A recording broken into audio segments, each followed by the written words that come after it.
It just switches. So I didn't put this in there yet. Okay. So we're up to 83. Is that right? Am I doing this correctly? Oh my God, chat. I don't even know.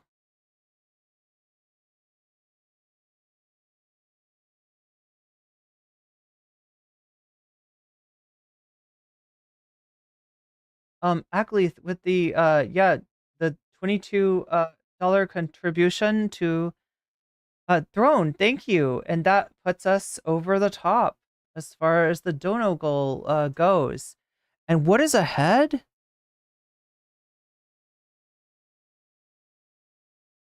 It's really close, chat. It's really close between FD Signifier and What If Alt Hist. I would have to do the math. I'm guessing maybe What If Alt Hist is ahead, but I'm not sure. So if you have strong feelings about either watching the new FD Signifier or the new What If Alt Hist, let them be known now. Donate, make your votes known, and make sure to like the stream. Underestimate at your peril. You can't underestimate this guy. He's the guy that came up with Vosh Bad. All right. God, I feel like this is a rabbit hole. Like cringe streamer songs. This is like the fight song for Vosh, right? This is like the Take Back My Right song. This is Journo School. But this is going to be the fight song for Tyler. Oh, good thing I've got my mead. Warriors drink. Let's go. Osu. Bosh bad. Times 24. First I came for the father, now I'm coming for the son. Let's get it. If you was smart about your game, you know Osu. I'm older than Vosh. It actually, I don't think it starts off that badly. Right? I'm surprised at how non-train wreck it starts off. Not a name that you just casually claim. Leave you a casualty, you backseat quarterback. Can't be on the attack playing safety. I'll leave you sacked. Twisted brain, this man only wants it his way. Insane. I know, I ain't a pawn that money sways. Veteran poster reckoning with a drama idle twist. I mean, I was just trying to get into it. Come on, Sunday. Be a good sport. Good sport, Sunday. Good sport. No. Yes. The chat demands it. Right, chat? Fields boss, baby. There's no Sabbath to your shift. 24/7 of you being a dumb fucking bitch. Oh my fucking God. Super chatted $5. You already know. I wanna see how deep the all-history rabbit hole is. Yo. Lamau to you too. Yeah, that adds $5 to What If Alt Hist. Oh, speaking of which, I need to find out from Omega and from, that's 63, Omega and from Aglith, where you want, what topic you want to see. You've been stretching?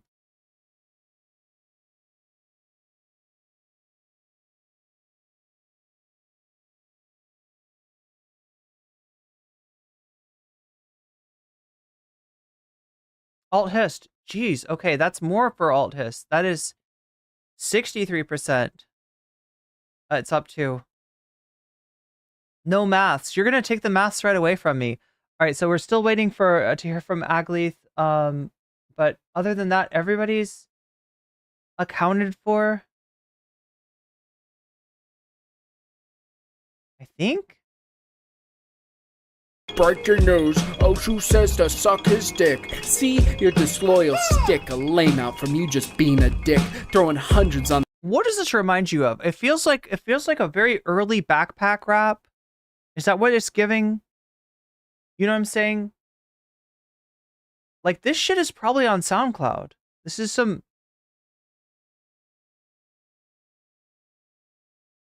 You just rhymed dick with dick. Oh, I didn't even hear that. Let me hear the dick. Hit the fields, boss, baby. There's no Sabbath to your shift. 24/7 of you being a dumb fucking bitch. Break your nose. Oshu says to suck his dick. See, you're disloyal stick. A lame out from you just being a dick. Yeah, yeah, it's two different kinds of dick, but it's like being a dick versus sucking a dick. So, but it is dick with dick. This is Throwing hundreds on You just rhymed dick with dick. the table so I can fix up your shame. Yeah, he just touched hips. God damn, I don't know. I gotta shut up. I gotta not. Back in your face, just to humble those petty views dragging you. First comes your smiles, then comes your wild and vintage jakes. I'll be peanut throwing at your hearse and laughing at the. I'll be peanut throwing at your hearse. Sunday, he's throwing a peanut at your hearse. What are you gonna do? What is Sunday gonna come back with that? Is he even gonna engage with this? Wait, motherfucker. He's got to get that in. You know, you gotta let somebody know you're serious with the motherfucker. See my name? Sasha G says I have a hip hop album from 2002.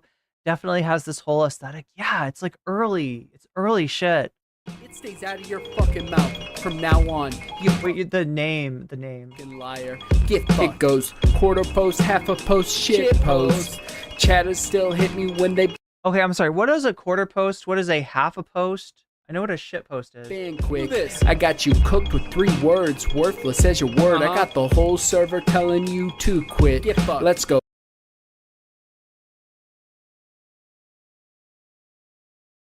Quarter post, half a post, shit post. Yeah, the beat's good.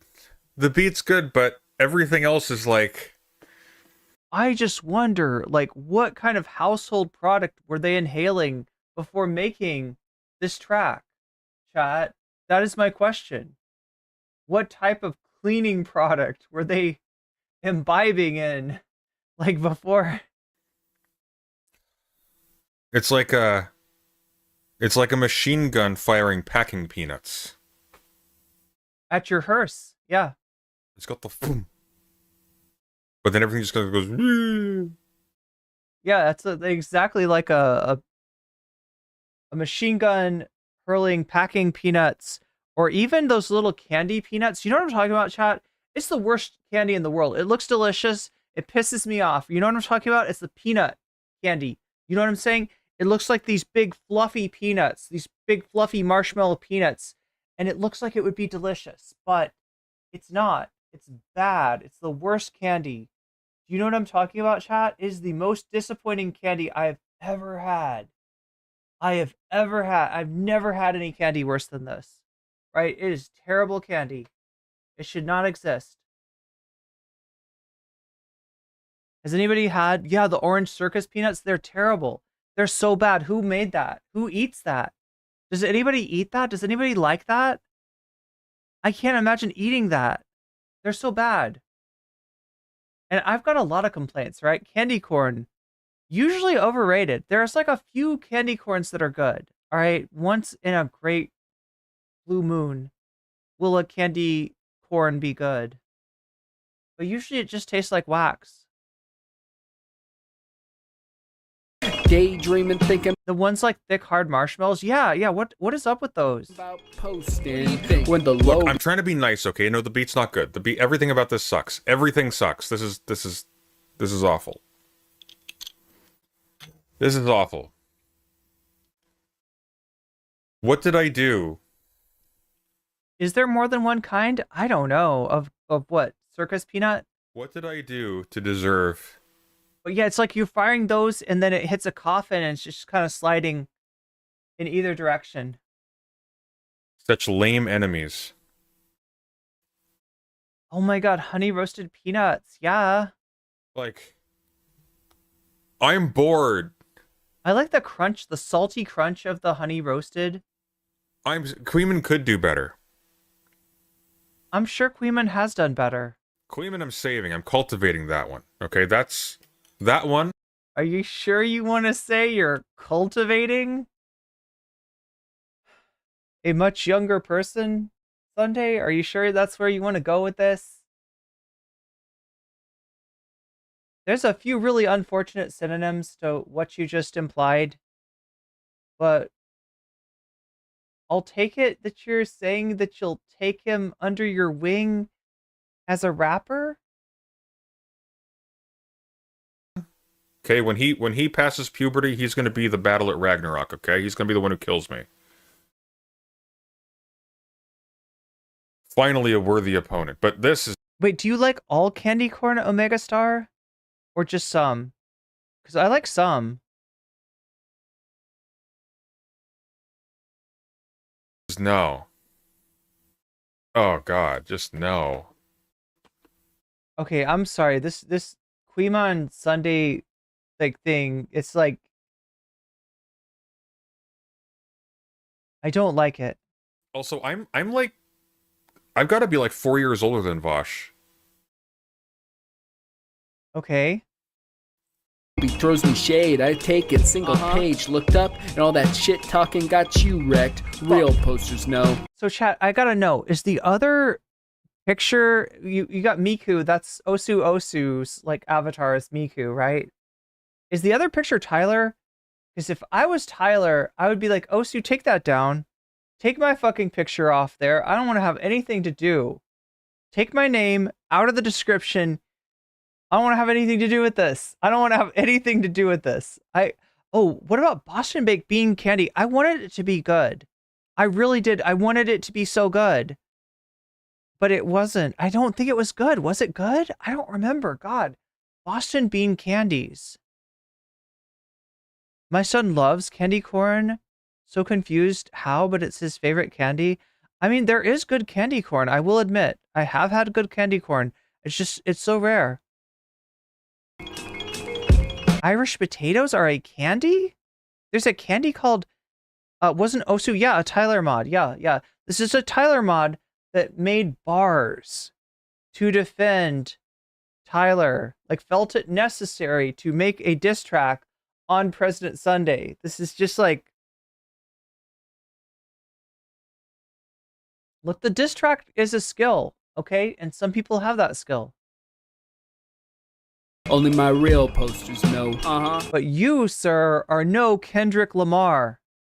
These real posters. We ain't comfortable with y'all. Nah, I've been in way too many DMs and brushes with the Vosh. Real posters. Wait, brush DMs and DMs and brushes with the Vosh? Brushes? Did he brush against you? What is the brushes? He's talked to Vosh. He's been in DMs. I don't want to be mean to, a random mod in somebody's Discord, okay? I'm not trying to, this isn't dunk on Osu. Vosh, guys. Careful. This rapper is a comedic god. My real posters know. I got you cooked with 3 words. Worthless as your word. You got the whole server telling you to quit. King of the lobies getting bodied by a nobody. You're aiming at this jester, harming you with a gesture. In chat, I pester. But question, what are you pressed for? I'm receiving bodily harm. Someone save me from this invisible swarm. I hope those feelings fester. Oh. That's supposed to sound like... Yo! President Sunday, that's you getting attacked by bees, okay? Look, he's throwing circus peanuts at your coffin, all right? And he's sending bees to attack. It's basically coffin flop. Is this coffin flop? This is basically coffin flop. Wait, is that an imitation of my voice? I'm receiving bodily harm. Someone save me from this deadly swarm. Bodily harm. Someone save me from this invisible swarm. Oh my god, this is so good. This is so damn good. Okay, I'm glad chat made me do this. Yeah, basically. Truly I am. I am. Someone save me from this invisible swarm.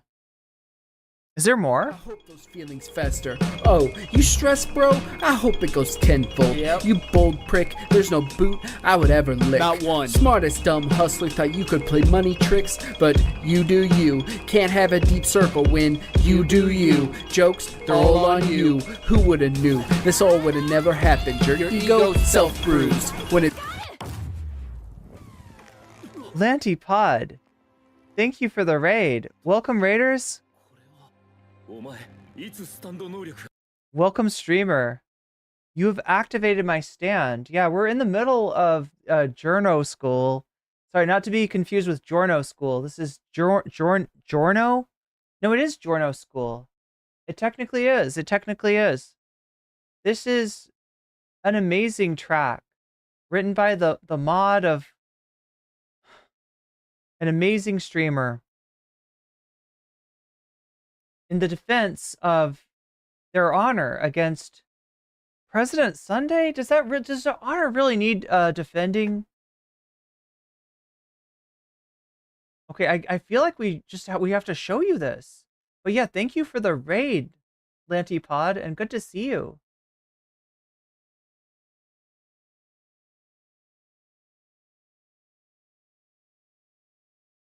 Let's roll it back a little bit for the raiders, right? So we found this magical rap god named Osu. Like that one, but this is. I've got to be like. Fucking got you wrecked. Real posters know. Only my real posters know. Only his real posters. We ain't comfortable with y'all. Nah, I've been in way too many DMs and brushes with the Vosh. Real posters know. Only them. He's talked to Vosh. He's been in DMs with Vosh, guys. Careful. Big shot here. It's a flex. Only my real posters know. I got you cooked with 3 words. Worthless as your word. You got the whole server telling you to quit. King of the lobies getting bodied by a nobody. You're aiming at this jester, harming you with a gesture. In chat, I pester. But question, what are you pressed for? I'm receiving bodily harm. Someone save me from this invisible swarm. I hope those feelings fester. Oh. Is that supposed to sound like me? The invisible 1/4 post, 1/2 post, shit post. Hang on. Bodily harm. Someone save me from this invisible swarm. Oh my god, chat. Do we need to just find this? It's over, Sunday. You were cooked now. We gotta find this track. Oh, here we go. Truly, I am. I am. Alright, we just gotta hear it for ourselves, alright? Bosh bad. Look, 24. Sunday kept on pausing it because he doesn't want it to have its full effect. I'm convinced, chat, that if we play this whole thing, Sunday will get owned, alright? Sunday will be destroyed. The diss track will be successful, and, you know, so we're gonna just listen to it straight up. Here we go. Osu. Bosh bad. Times 24. And thank you, Omega Star. Coming for the sun. Let's get it. If you was smart about your game, you know Osu not a name that you just casually claim. Leave you a casualty, you backseat quarterback. Can't be on the attack playing safety. I'll leave you sacked. Twisted brain, this man only wants it his way. Insane, I know, I ain't a pawn that money sways. Veteran poster reckoning with a drama idle twist. Hit the field, boss baby, there's no Sabbath to your That piano riff was once used to summon a demon. Was it Vosh? Is that how you summon Vosh? Or do you need to offer a gift of a short stack goblin hentai before you can summon a Vosh? I'm not sure, chat. You have to sacrifice a horse and something like that. Something like that, chat. It's a very complicated ritual if you want to summon a Vosh, but I gotta say, Gablo, you've just been weaseled. You just got weaseled. Good thing. And that's a good thing. Also, let's give a shout out to Lanty. Boom, does that work? There's the shout out. Check out Lantipod. They were last doing talk shows and podcasts. Shift 24/7 of you being a dumb fucking bitch. Break your nose. Osu says to suck his dick. See, you're disloyal stick. A lame out from you just being a dick. Throwing hundreds on the table so I can fix. It's a backslash? Up your shame, I throw it back in your face, just to humble those petty views driving you. First comes your smiles, then comes your wild and vintage. Oh, it's a backslash? Throwing at your hearse, no way. At the wake, motherfucker. So there we go. Peanut throwing at your hearse, laughing at the wake. My name? It stays out of your fucking mouth from now on, you fucking liar. Get fucked. It goes quarter post, half a post, shit post. Chatters still hit me when they ban quick. I got you cooked with 3 words, worthless as your word. I got the whole server telling you to quit. Get fucked. Let's go. Quarter post, half a post, shit post. Daydreaming, thinking about posting. When the lobby throws me shade, I take it single page. Looked up, and all that shit talking got you wrecked. Real posters know. Only my real posters know. We ain't comfortable with y'all. Nah, I've been in way too many DMs and brushes with the Bosch. Real posters know. Only them. Only my real posters know. I got you cooked with 3 words, worthless as your word. You got the whole server telling you to quit. King. Yes, I got it. Nobody. You're aiming at this gesture, harming you with a gesture. Your chat, I pester. But question, what are you pressed for? Huh? I'm receiving bodily harm. Someone save me from this invisible swarm. I hope those feelings fester. Oh, you stressed, bro? I hope it goes tenfold. You bold prick. There's no boot I would ever lick. Not one. Smartest. Not one. Dumb hustler thought you could play money tricks, but you do you. Can't have a deep circle when you do you. Jokes, they're all on you. Who woulda knew? This all woulda never happened. Your ego self-bruised. When it's crew against crew, you don't know what to do. Try to play me like a game, so this ass beating is the truth. Got more views than you on a throwaway. I hid for 2 years. You should have feared. Now you're choosing fake tears. Bro, better shout when you're head over heels. Wanna rule the stream? Wait, I gotta know, is Tyler on this track, or is it just Osu? But you can't keep temper from a play bite. Call this a play fight, cause this ain't a fair fight. I leave your jaw 2 districts away with my weak right, bitch. Speaking of names, what's even yours? I straight up forgot that shit, dog. That's Speaking of names, what's even yours? How much you matter, irrelevant ass coward. Keep protecting that inward perfection shit you got going on, and milk me all you can. That's right, you on my dick, 3 hours straight. Cum mouth, motherfucker. No! Okay, I'm sorry. There's just too much toxic masculinity for one Vocaloid, okay? For one Vocaloid. That's a misuse of Miku. I'm sorry.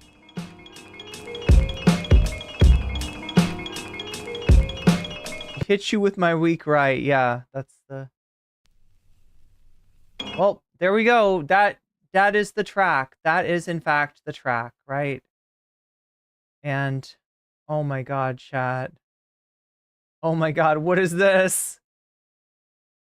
What is this? What is going on here? What the fuck is this, chat? What is this? What is going on? So yeah, Sunday he listens to the diss track against him. He watches the Chris Chan arrest. And then he puts on music. Still has music on. There we go. Okay. Sweet. Okay. And last...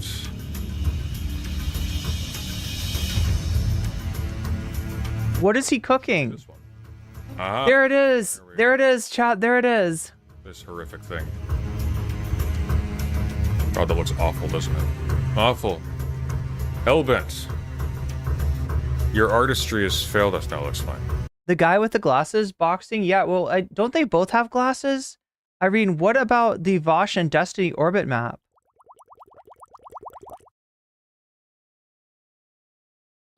Omega Star just gifted a Twitch sub to sick of me. Sick of me, you just got here. How could we be sick of you? But you know what we are? We gotta say, you've just been weaseled. And that's a good thing. Thank you, Omega Star, for another gift sub. So this is actually... I read your mind? Not the original. I don't know if you can tell. So wait, what am I supposed to look at? The Destiny orbit and the Vosh orbit. Oh yeah, that's kind of what he's got. I mean, look, I'm gonna be real with you. This is a universe which artificially revolves around President Sunday. All right? He is not a large stellar object. He is not a star. He is a, what did they say? A worthless nobody?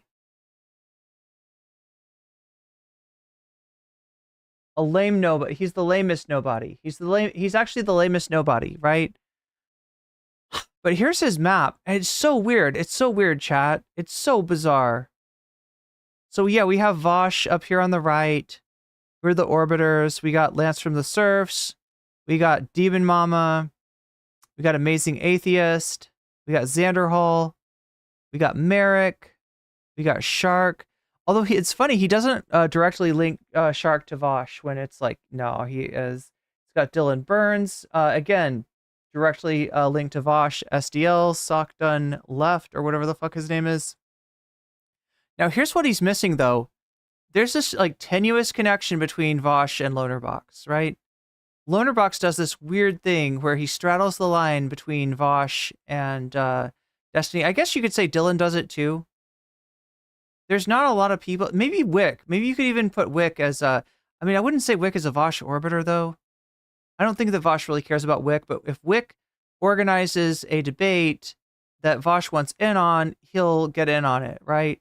We got Poppy and Xena, if you remember them. We got Keffel. So what are you noticing about all these people, right? We got a lot of people who had major scandals over here on the Vosh side, right? We got Vosh with the short stack goblins. We got Poppy and Xena with, oh my God, what a fucking shit show. We got Keffels with, oh my God, what a fucking shit show. We got Xanderhall with the death threats and stuff, right?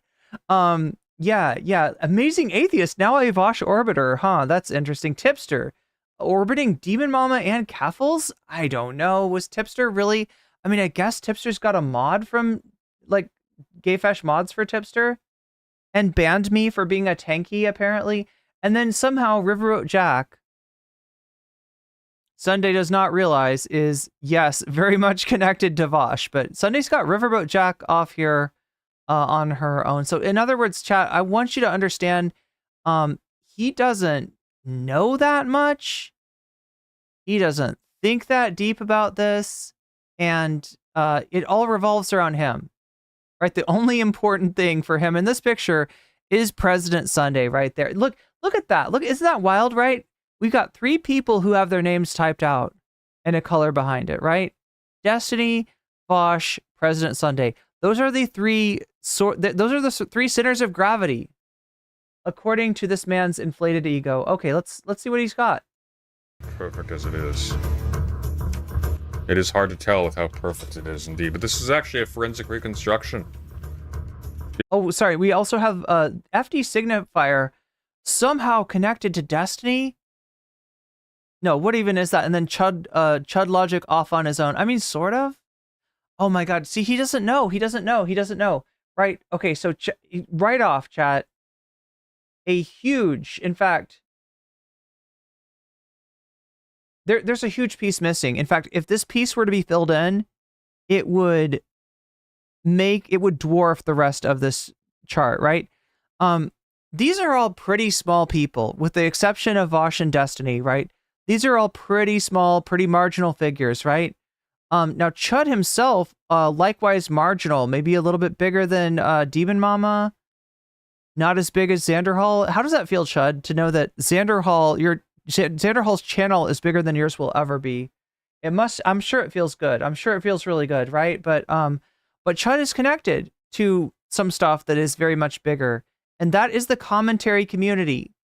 That is what is missing, and that is what I thought that maybe I had a guest who would fill in the blanks. Might be able to help us understand. But he's going to draw Nicholas Diorio as connected to Chud. Just understand that Nicholas Diorio is connected to like everyone, including like Keemstar, and like it basically all connects from Nicholas Diorio, Turkey Tom. These are people that are connected to Chud. So in other words, there's stuff going on with Chud, of which Chud is not at the center of, that just dwarfs all the rest of this. And I guess it's like uninteresting to Sunday. It's amazing though, considering that, like, in reality, okay, so here's what's missing, right? If you're going to draw these people as like, these are the planets and these are the orbiters, right? Then President Sunday would be a orbiter around Chud Logic. That's where he got his start. That's where he got all of his start. He would not be anyone if not for his association with Chud Logic. That's where people like Zanzi and tomfoolery and Aiko and a bunch of these other people that he's connected to, that's where they actually come from. They come from, even Wick, you could say, like, owes his like existence to some degree to Chud Logic. So that's what's missing. It's a very Sunday-centric universe. It's a very unrealistic universe, and it's missing the majority of the universe, which, you know, like the commentary community just dwarfs all of this debate shit. Dear friends, this is not the original State of Play map. Looks like there's an a-hole where Chud Logic is connected. We have Hellbent to thank for this. Omega start with, wait, hello, I am debate? So is this streamer dissing another streamer? Yeah, that's right, Sick. That was a streamer definitely dissing another streamer, and that's really cool, Gablo. I'm glad you were inspired, and glad to give you all the shout out.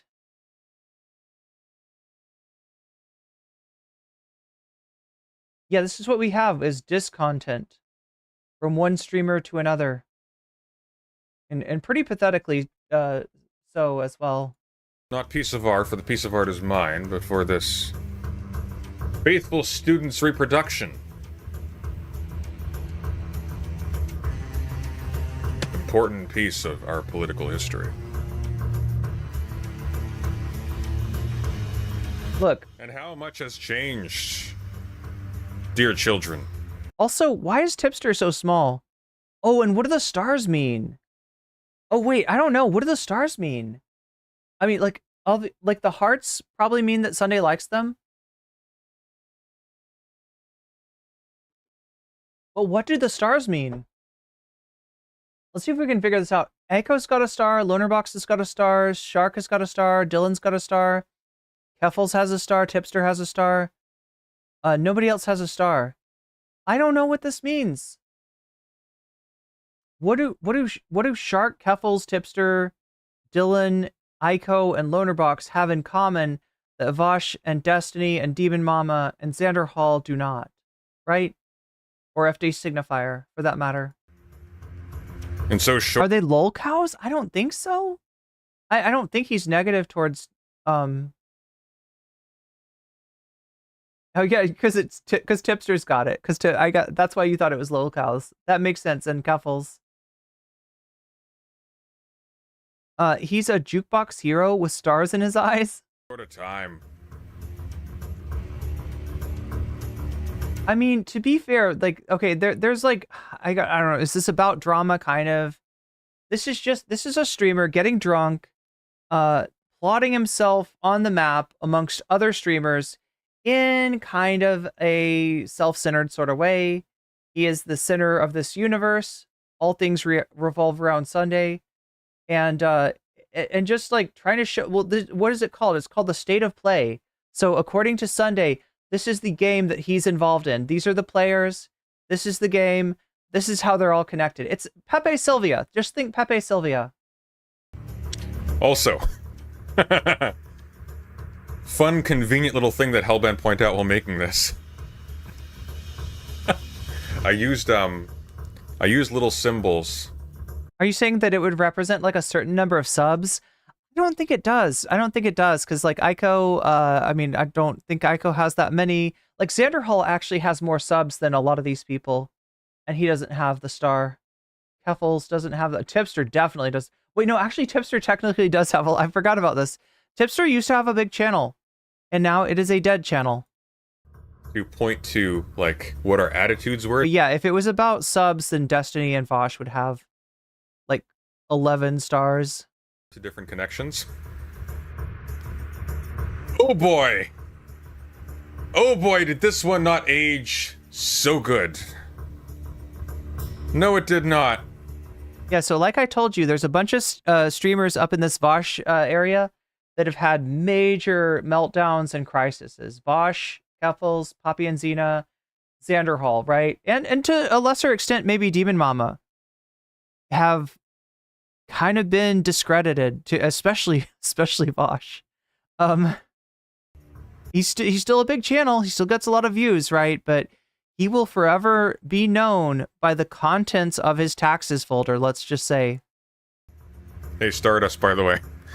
This one's for you. Make a stream about this one. Do it. Do it. You were right. Oh, okay. So he put a heart by Poppy and Xena to troll Stardust. You were right all along. Stardust accused Sunday of going easy on Poppy and Xena and being friends with them. The thing with Poppy and Xena was pretty bad, pretty scary, kind of abusive stuff. They said you were mad, but you were right. We were in cahoots the entire time.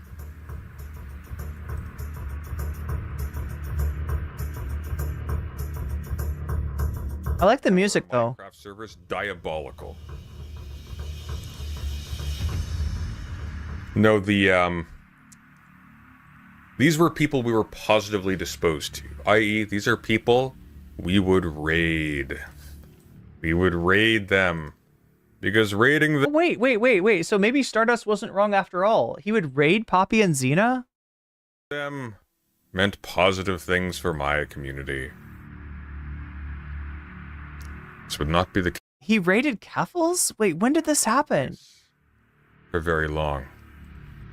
No, wait, I feel like he was negative towards Keffals for most of their... For while, in our innocence, we thought this was a domain of friendship and love, in fact. Okay, so let me translate this for you. Let me translate this for you, all right? Sunday had a bunch of friends, had a bunch of fellow streamers, had a bunch of people that he collabed with and worked with and generally felt good about and maybe sent raids in their direction, right? That were in common with Vosh and, you know, was friendly towards Vosh himself, right? Sunday was, without being on the White Leaf Network proper, I guess, minor orbiter of Vosh. It was beneficial for him to associate with these people until the revelation of what Vosh had in his folders. A dark, deep infection.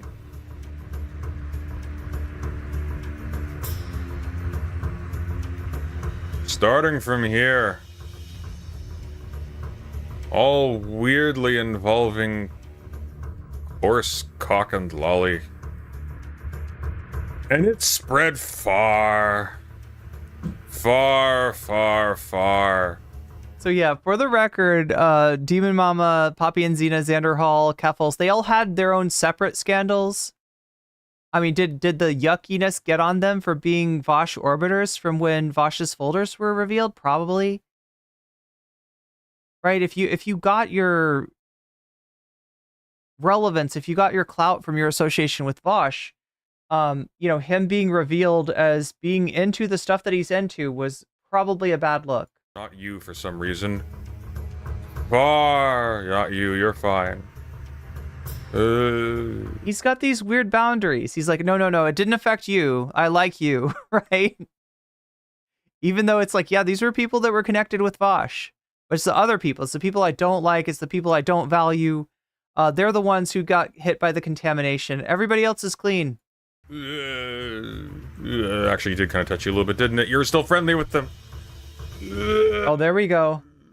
Oh, wait, yeah, that's right. I forgot Sunday doesn't like Dylan now. No. It's all literally on who he likes, right? If he likes you and you were connected to Vosh, your connection is no big deal. It doesn't matter.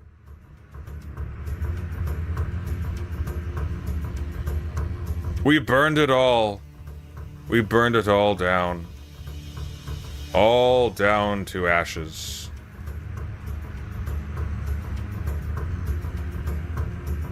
The horse Furno. The smoke of which shall rise forever and ever.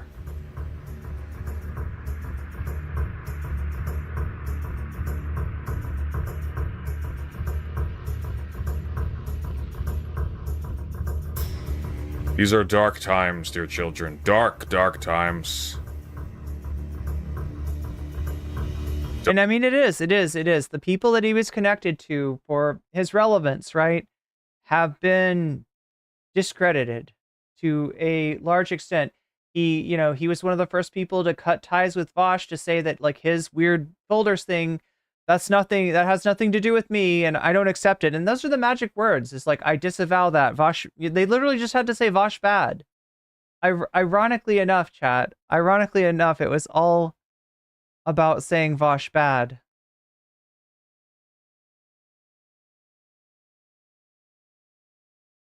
What are you doing around here, kitty?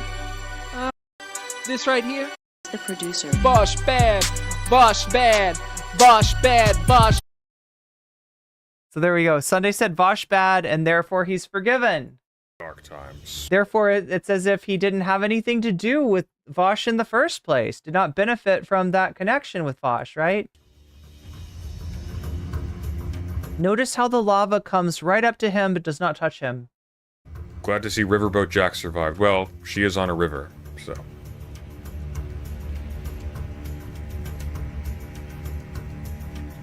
The Rod of Nurgle, yes. Yes. The Rod of Equius. That's what it shall be called, the Rot of Equus. Yeah, Shiny Nix, it was not just furry. It, in fact, was not just furry. No, no. It was artistic depictions of below-age anime women, let's just say. It's Equus, right?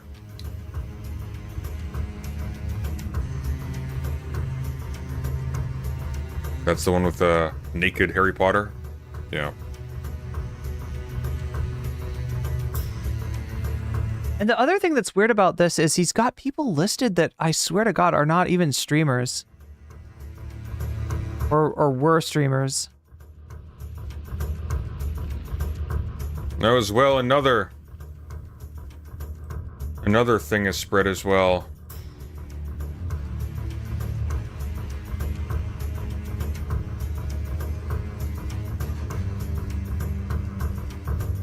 Oh yes, these are all safe. In times even back. That's oh dear. But on top of this all we have the pro-murder crew whose connections were split with blood. Okay, so now he's describing streamers who were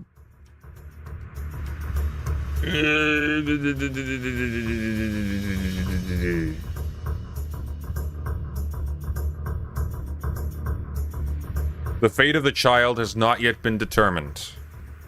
So yeah, what he's describing here is streamers who were supportive of the ethnic cleansing going on in Gaza, and for that reason they are likewise eliminated from the state of play. Is kept safe to enact his vengeance, God's vengeance, one day upon the unholy.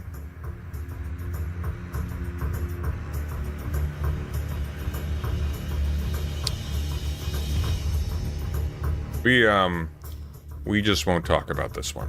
We're just gonna... I don't understand erasing Dat Katie. Yeah, that one's not important. How on earth was Zanzi connected to tomfoolery? What happened there? Tomfoolery? No.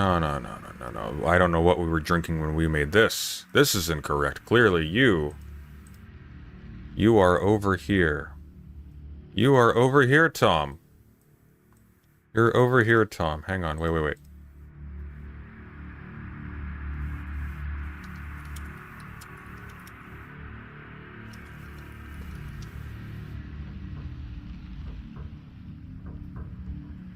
J-Rock says he seems a little tipsy. You are correct, J-Rock.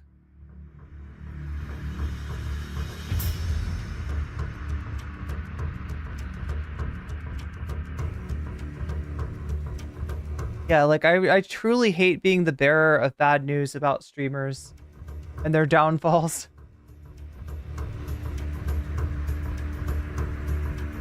Oh, that's not good. We need one without a background. Come on. Give me one without a background. He says he's sipping mead. There we go. Yeah, who is Chud Noble? That's a reference to Chud Logic. He'll get to him in a second. This one works.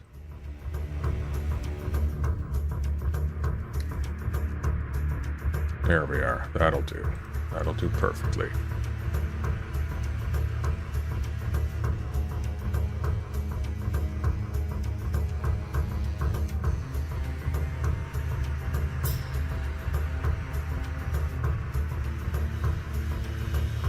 So I might have to translate some of this stuff for you, because we haven't talked about this person, but he's Tom. No, we want a white background. There we go. Here's Tom competing.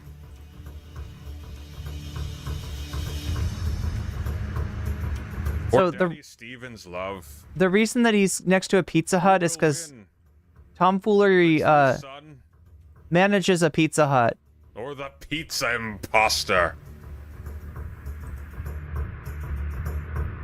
We'll end next year, I'm sure. So Sunday is like basically looking down at him because he works in, food service. I don't know.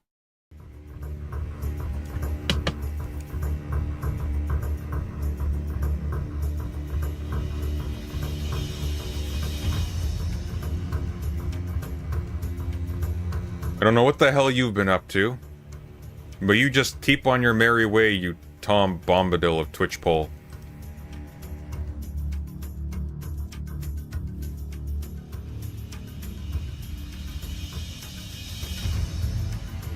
So I suppose we should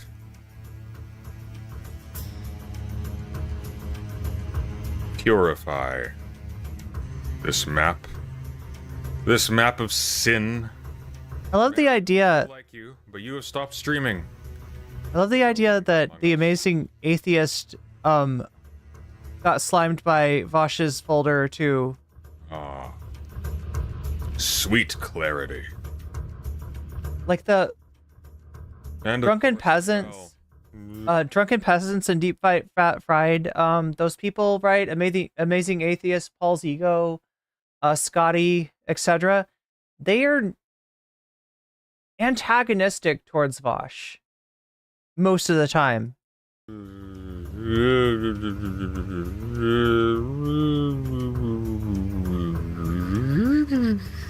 Okay, so he's taking out the...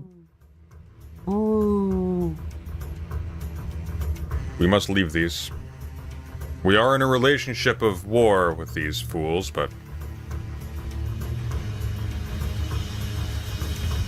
in the forgotten distance, the Shadowlands, a place so easily forgotten. Something has awoken. The spicy exclusion zone.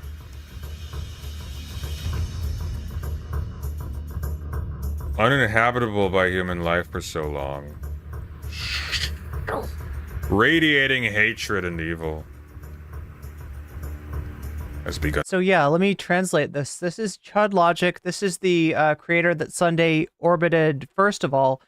This is where he got his start as a content creator, as being kind of like an outgrowth of Chud Logic.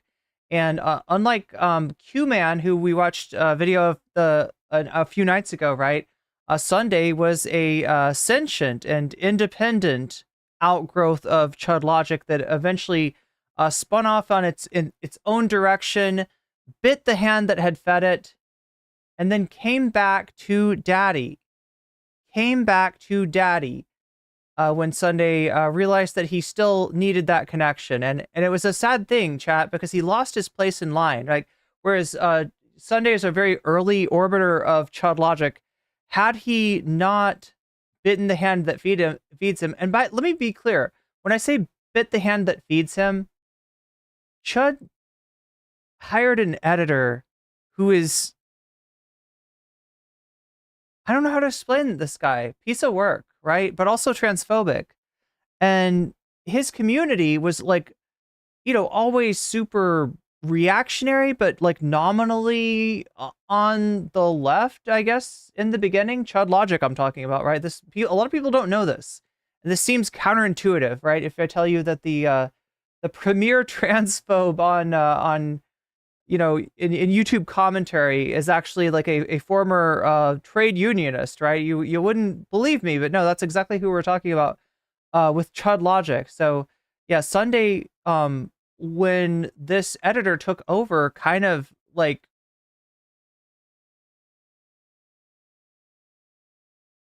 started drama with Chud, complained about it, right? Talked about it, went to stream with this, and I guess lost the conflict, right? I guess in the end, that like nobody cared that Chud's new editor is transphobic, and Sunday didn't really get any credit for doing that. And so yeah, the one good thing that I could think of that Sunday has done, he is taken back by basically becoming once again a subsidiary of Chud Industries.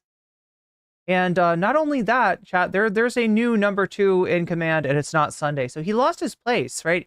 He would have been Chud Logic's right-hand minion, all right? But instead, that role went to Q-Man. Cool. And things. Unfamiliar and unholy and altogether not at home on God's green earth, begun to crawl out.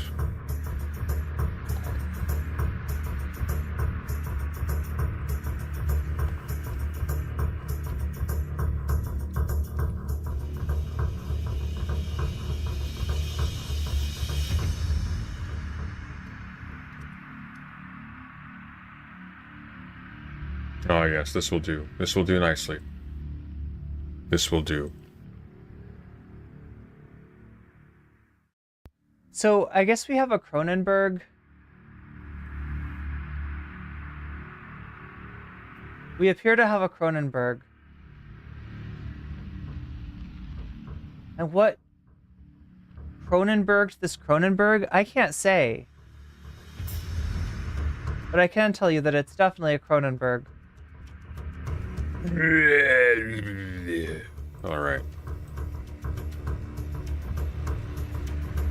Out of the radioactive ooze that was the Chernobyl exclusion zone.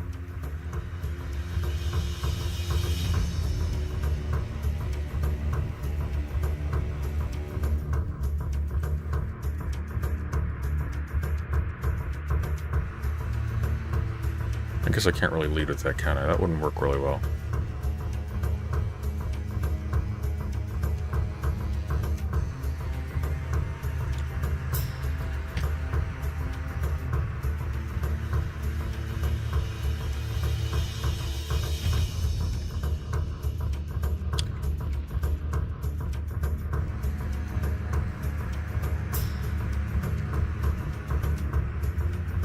Wait, stage before or after? It's after. Got it right. Yes. I did it for once.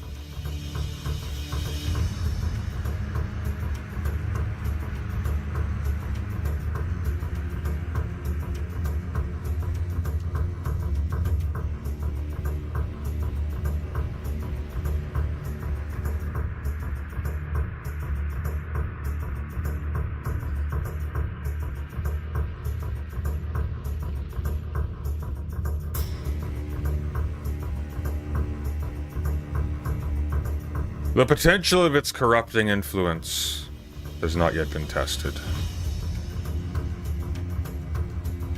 But though the abomination is young, its influence has proved potent.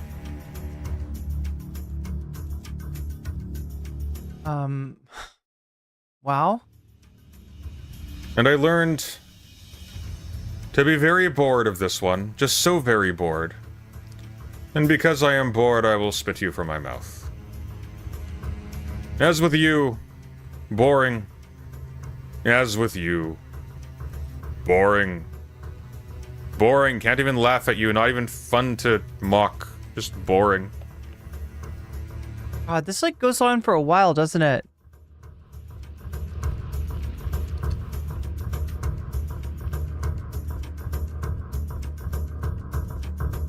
However, Queeman is not the only...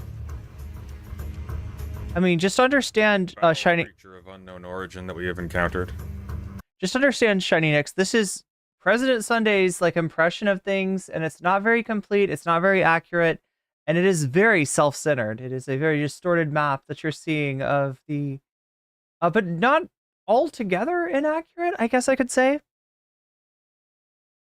But yeah, it's a distorted, selective, and but not altogether inaccurate map of the space, as it were.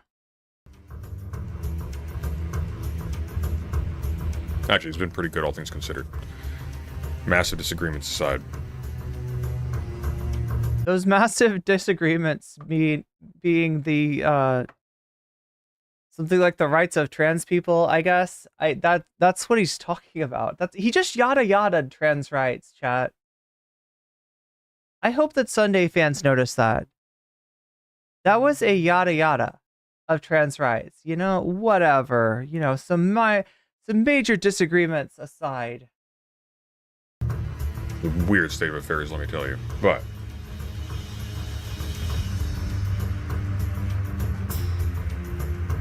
somebody else, a new challenger, has also made his appearance.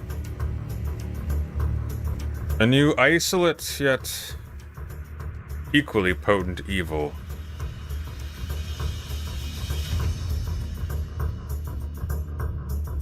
What shall be called a corrupt perversion of what Vosh once aspired to be. Alec Gunter? Vosh had Mount Voshmore. Is it Alec Gunter? We have instead Westside Tyler, the Brokeback Mountain. Oh my god, chat. You know what I owe you? I owe you bonus content.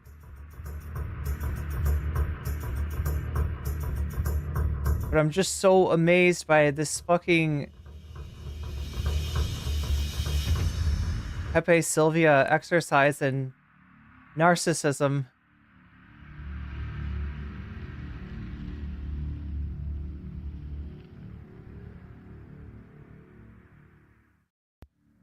Why is Tyler the mountain?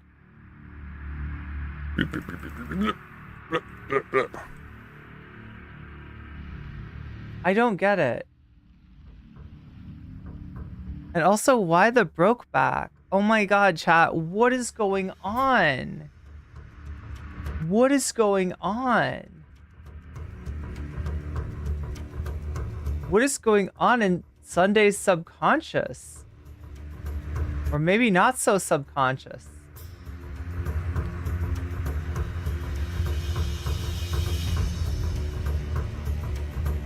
Why? Who came and saw and promptly disintegrated into a strange, mentally ill, indecipherable ooze, which I call Glorkmog.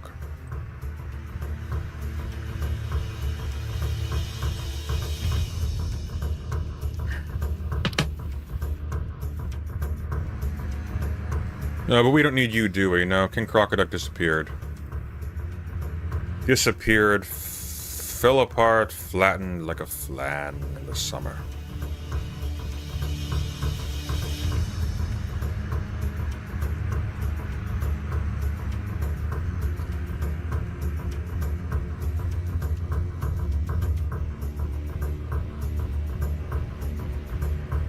Chat. All told.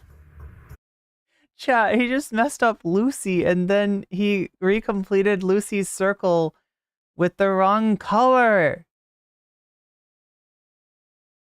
That is interesting. We didn't do too badly, actually. Because something else happened.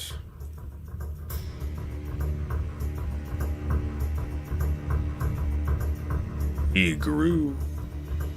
And we became stronger.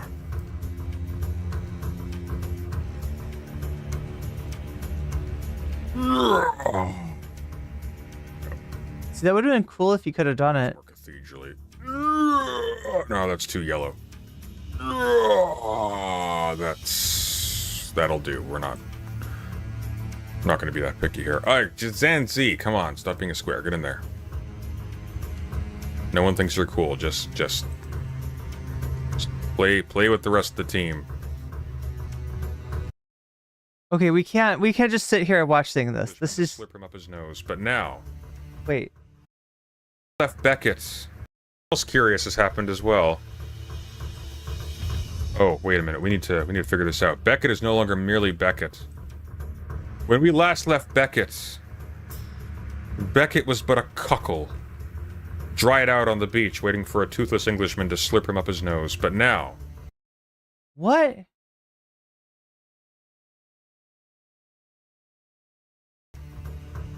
Where is Brooks? I don't know. I feel like he sacrificed Brooks before doing this.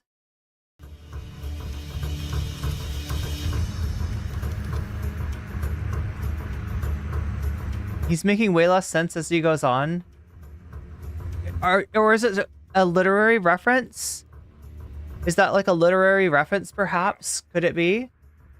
Is it possible?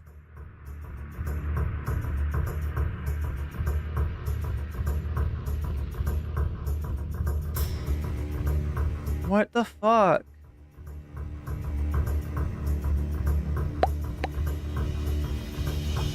Okay, Beckett's a crab, I get it. he is no longer merely Beckett. He's Cope and Seethe. But it's not just him. You should draw Jenny Matrix, too. What the hell was that?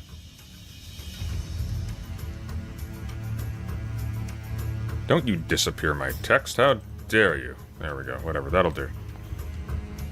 We're not making art here. But now I gotta do...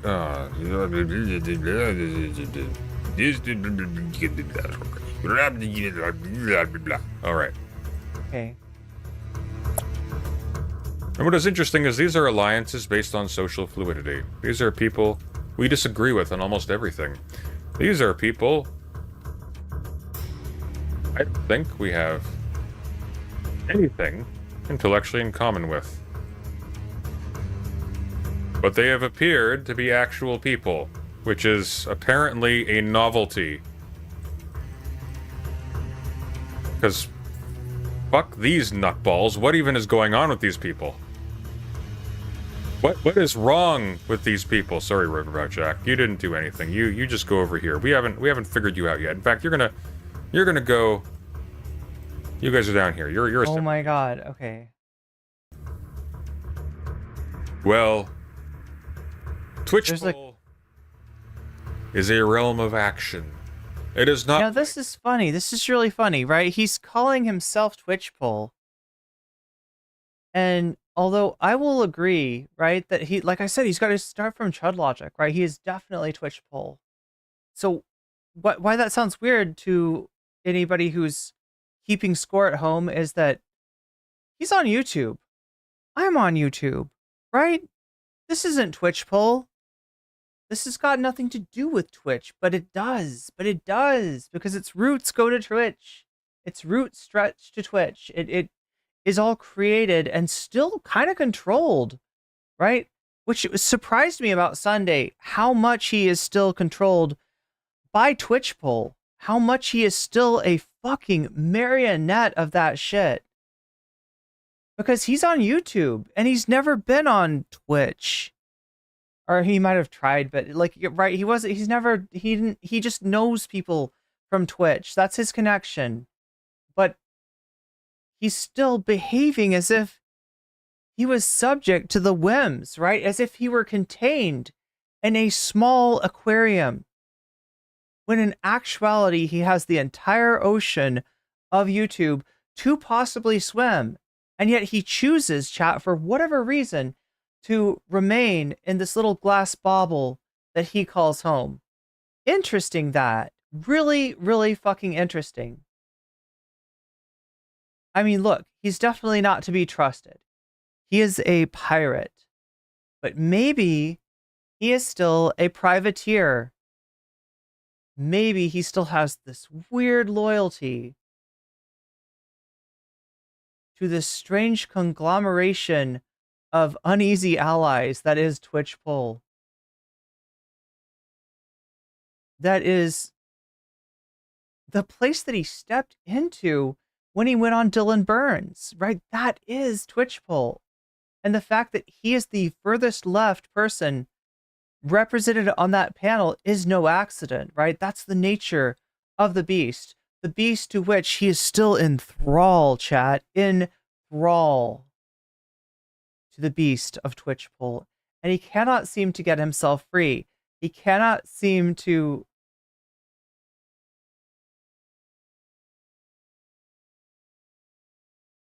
untwist himself from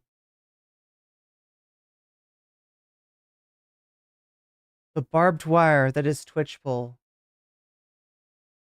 And thus he suffers. And thus he suffers still. Anyway. Drama YouTube. It is not cat videos, it is not video game playthroughs. It is fundamentally where things happen. But what happens when you become so static and so entrenched that you no longer happen? And that even at your most active, there is in fact no action taking place at all. Well then, dear children, you become absorbed into the wall. You're part of the background hum. Nobody cares anymore. You've become completely assimilated into the ambience.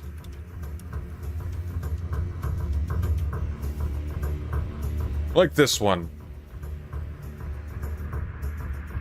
You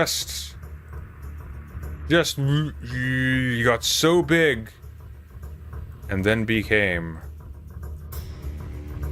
so small, despite remaining big. So... And it's so weird. It's so weird how it became so big it just ceased to matter. And not matter in an intrinsic sense, more people than ever are watching them. And yet you never hear about it. It just doesn't matter. It is very strange. Alright, let's move it forward. He's talking about why he doesn't fuck with Destiny anymore. How could I forget? Right? Big streamers that he, you know, in the past would try to stick it to, who apparently he's just going to ignore from now on because in his mind they're boring. I mean, I know how I could forget, because he doesn't promote himself and he just streams endlessly, but I like Kid Not Kin nonetheless. But if I'm honest, Kid Not Kin is a furtive fellow. He does not make friends easily, and so he remains merely in the ambiguous pink dotted line. This guy is so weird about his relationships, isn't he? God damn. God damn. I would like to build that bridge. He is a free spirit and will not be captured easily.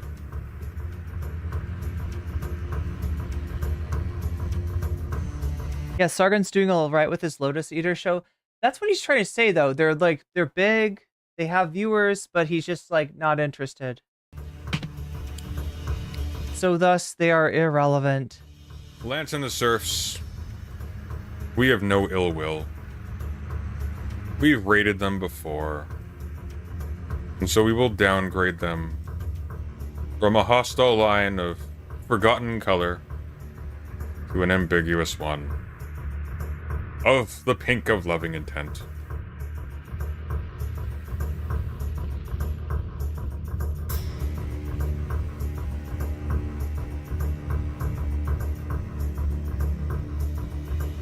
Smith. I almost feel sorry for him. Smith. What of Smith? What can be said of Smith? Supermeal, thank you for the $4.99. The rapid decline and isolation of the Vosh orbit has been a thoroughly depressing affair. An ineffectual mass of speakers and remaining listeners. Yes. Yes.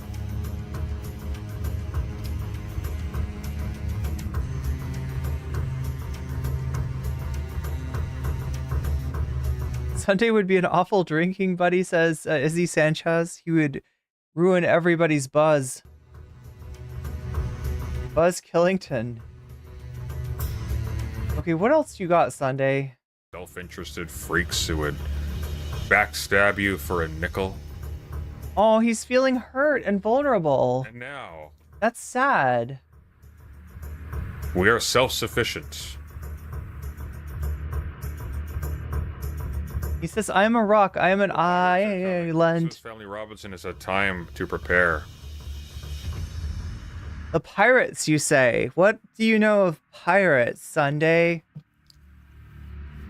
And so, what do you know of piracy? Well, to an outsider, the field may appear. The field may appear barren. To an outsider, while the field may appear barren, and the horizon empty. This is not because it is indeed empty, but because most of it does not interest us. And we can choose. We can be picky. It can be boring. As of course we already did. We weren't trying to build bridges with fucking... You can, Sunday. You can be as boring as you want to be. That's I love you. On you, in the end. And if I missed you, my apologies. Fulmar Music for the 10 gifted memberships. Very much appreciated. Freddie Woods, thank you for the 10 gifted memberships as well. And not Brooks. Thank you for the inexplicable renewal of your membership, despite the fact that you create content for me. So this is like an Ouroboros where you're literally paying to make me money, which I appreciate, but I am still perplexed.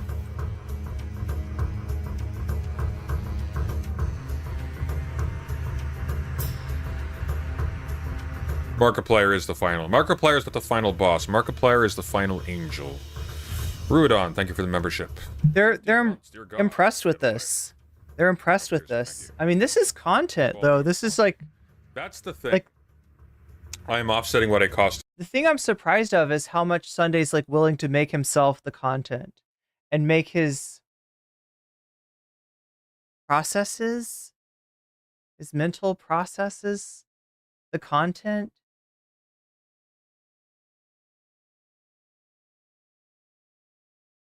In views. That's fair, Brooks, actually. Thank you for that. Actually, though, one of the changes to the meta. Yeah, where's Markiplier? I don't understand. Why is he talking about Markiplier? Subscribers do not matter. Arguably, they never mattered, but subscribers put oh. Yeah. Spoken too soon. Clearly, chat. So subscribers do not matter. It's okay.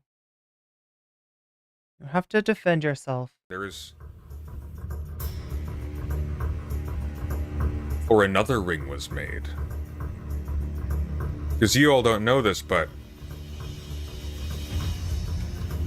Brooks has begun a channel whose name I have forgotten, but I will still advertise it. Yo, not very effectively, though. Oh no, poor Brooks. Get in the shaft. And Get in when the he's less shaft. successful than me, I can laugh. But not yet. Watch people really be interested in like hardcore theory or the hardcore philosophy. Wait, is that a real thing? Good. Wait, what is this? What is this? I don't know what that is. Anyone know? I've not heard of. Sounds like a channel to come out of the quarantine, possibly. I don't know. You get the purple line. Okay, I've never heard of this. That's the purple. Whatever light. that is. Mace Windu's purple lightsaber of lions should be honored. You are so privileged. I mean, didn't do Mace Windu much good. Gifted memberships, extremely generous. I know, Star Wars 2, right? I thought you'd catch that.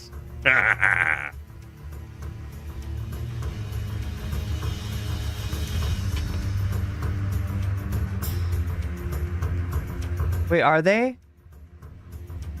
Is that why he said Mace Windu? Who have we left out? You know who we've left out? Defeated foes to whom we shall offer mercy. Perhaps. What is this gonna be? What is this gonna be? What is this gonna be? What of this creature? Shall we? So this is kind of pathetic. Extend our hand in grace. Or shall we leave her to the purple rot of the wall? We shall.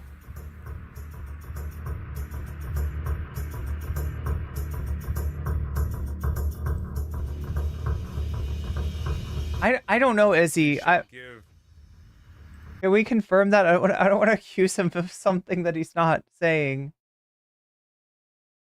We shall make a frail gesture of forgiveness. Oh my god. If she shows contrition. If she shows contrition. And may she be reunited with Copenseed in Valhalla.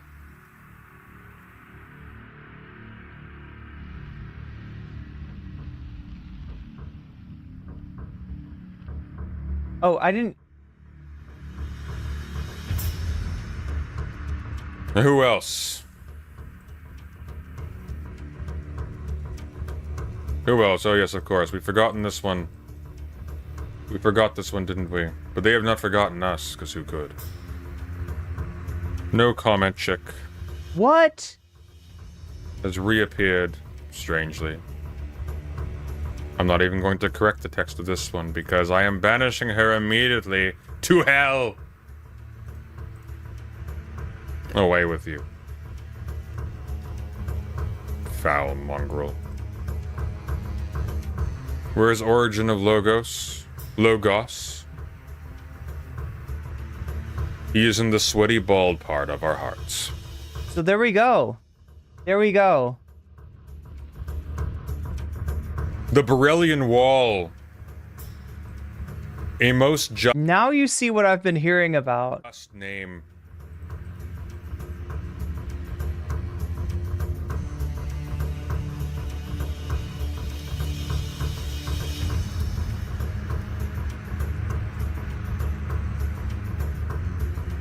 Where does it go from here? He's just playing. This is like his fucking toy or something, right?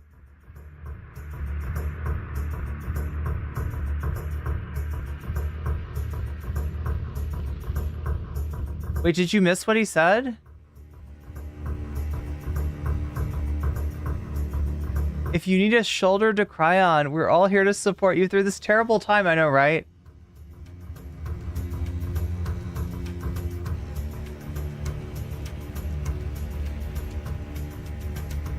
Okay, what are you doing, bro? Why are you so slow? This is like freaking watching...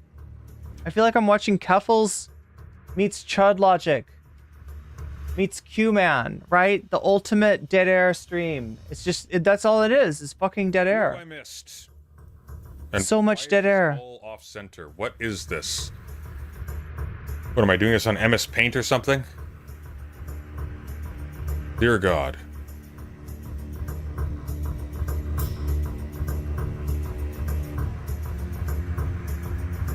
I just joined. What the heck is going on? Okay. What is even... what is going on? It's evolution. Okay. Evolution, baby. Okay, what else do we have? Debates for Queeman, though. Sometimes those are fun. I'm very confused. Pondering politics, skeptic spin. She was in the chat. That's true. Oh, he draws Oreos, like, right? So that's the one person that Chud talks to that he knows of, right? When in actuality, Chud talks to like Tom Dark, right? So that, yeah, and again, like I said, it's a very self-centered map of the universe. It is accurate to a certain extent, but twisted and warped in Sunday's image, and it is nowhere near comprehensive, right? There's like a lot going on like right next to him that he doesn't even seem to understand or know about. Like, right? Ask yourself, why has Chud logic grown bigger than Demon Mama, right? Why did Chud grow while Demon Mama stayed the same size? And the answer is Chud is connected to a bunch of commentary people. But yeah, Sunday apparently does not know. Much like Scotty does not know. Sunday never knows.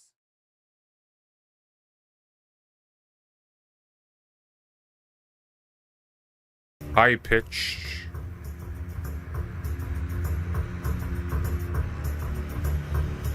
Yeah. Something like that. That was a very interesting part to comment on. But Doomer Media will have no peace in the grave until he repays his debt. Oh yeah, I forgot about... Is still among the living. How could I forget Fairy Queen? No idea. Fairy Queen is a...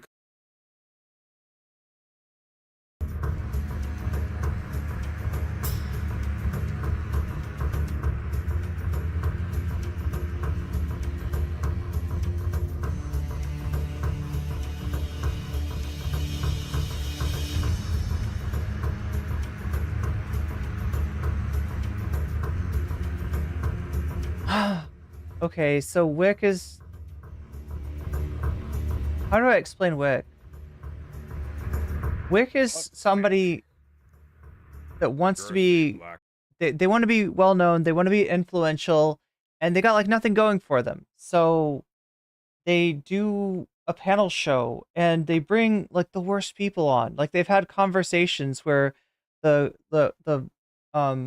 consensus was basically that Kanye was right about certain things, right?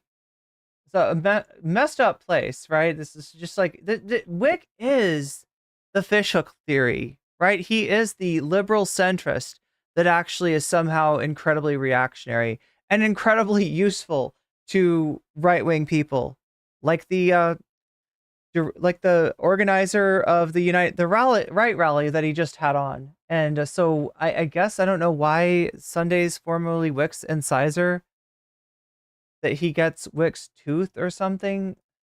Line of friendship. Wick had a tooth that was broken, and he was getting paid by Brianna Wu. And he did a GoFundMe, so people thought that Wick would get his tooth fixed, and he never did.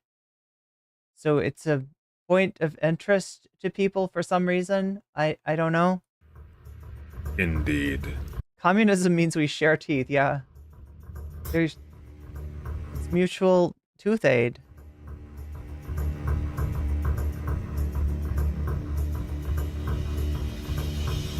This is a good state of play. A very good state of play. A toothsome state of play, one could say. Okay, I'm done with this toothsome motherfucker. I am done. I am done, chat. We are done.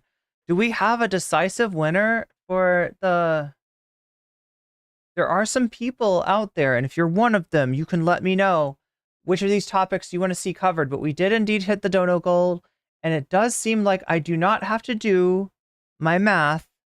Not tonight. I don't have to exercise that totally existent skill of mine, because I feel like we have a pretty clear winner. And that is What If Alt Hist. And that means the losers are all of us. All of us lose. Alt Hist. Down the rabbit hole. What if Alt Hist? This guy should have a theme song, right? Alt Hist. As if it could be any more clear. Thank you, Shiny Nix, for the $2 for Alt Hist. Okay. Yeah, this one. If you realized how little you knew about yourself, you would be in complete shock. All knowing comes from comparison. You only truly know who you are until you know what you're... Oh no, chat. Why is there a warning on this video? not. Our era of history does so much evil through purposely obfuscating who we are comparing ourselves to. We judge everything through the eye of utopia, or the best possible option, rather than comparing ourselves to This might be chill compared to Sunday. Yeah. eras of real history. Once you control the frame, you control literally everything. We will circle back to this point as it will gradually make more sense later. With all that being said, the thesis of this video is that your life is vastly harder than you imagine. We will go through the life of the average What If Altist fan to show how their life is actually incredibly difficult. I think people are really suffering now and are in serious denial about it. The human mind's capability for denial or coping is enormous, and I think we are all coping as individuals and seething right now. In fact, I think we are the era of history which is coping the most ever, as I will explain later. This video will go through every aspect of an average person's life, whether they're economic, social, spiritual, physical, and other aspects, to show that normal young people live terrible lives holistically. This will upend a lot of assumptions that people have built their own personal lives on, that modernity is objectively superior to every other era of history. The difference between mental stability and madness is a handful of intellectual pillars that hold up your world. What happens when those pillars have rotted through? The short answer is that our comprehension of the world and the human condition is simply not accurate. According to SAW, an acronym I invented for study. What? You invented an acronym for studies in ancient wisdom. SAW. That's so necessary, dude. I'm glad that you did that. You can see that this guy is really concerned with the important things, like inventing acronyms.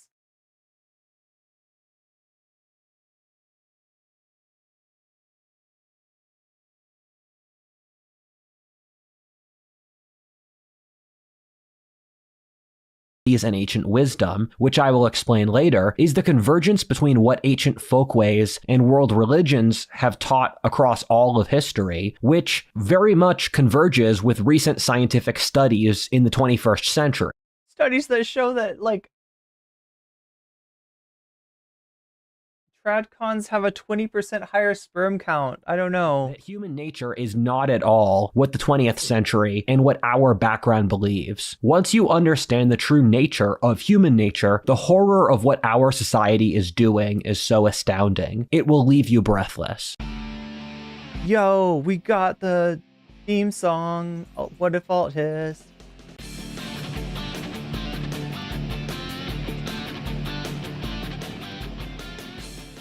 Okay. One of the major themes we'll get into with this video is that debt is a huge issue that is crushing America, with the average American having $100,000 worth of debt of a variety of kinds. Well, keep in mind, a normal American makes something around $50,000 a year. And debt is insane, and getting rid of debt can be insanely difficult. But with our sponsor, PDS Debt, You, Rudyard, you did not just plug, like,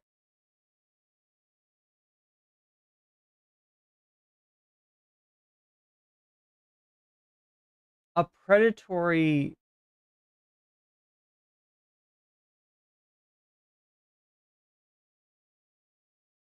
company in your video, did you? Did you, Rudyard? Now back to the video. Part 1, the average What If Altist fan. This video is written like a game of Go. Go is a Chinese game that goes back at least 4,000 years, in which you try to surround an enemy force to wipe them out. It plays into Chinese military strategy, as famously championed by Sun Tzu, which prizes indirect tactics and fighting through omission as an explicit strategy. Although I don't think most of you would agree with this point initially, by gradually moving through all the intellectual bases, we can surround the argument. In fact, I think this is how all worldviews are constructed. We tend to view the creation of our— Oh my god, he loves to universalize. Random topic, thank you for the resubscribe. 4 years. Has the meta evolved?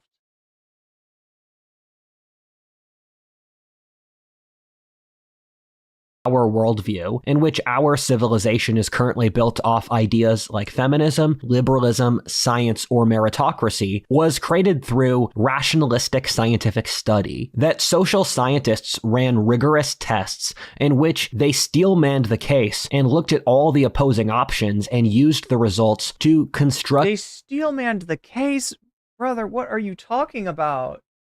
A comprehensive vision of the world. The reality is the complete opposite, in which over the course of the 20th century, our worldview, based under such assumptions like men and women being the same, What is this? What is this? Oh no. Let's support BIPOC queers? Wait, I'm sorry. Why is that like a postmodern? Oh, he's dividing. I think I've seen this before. He divides the world into postmodern, modern, Islam, and tribal. Wait, tribal Christianity? Wait, what?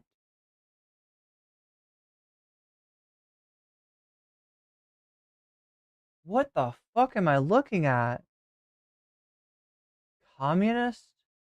North Korea. Oh my god. I don't know. Chat, what is this shit?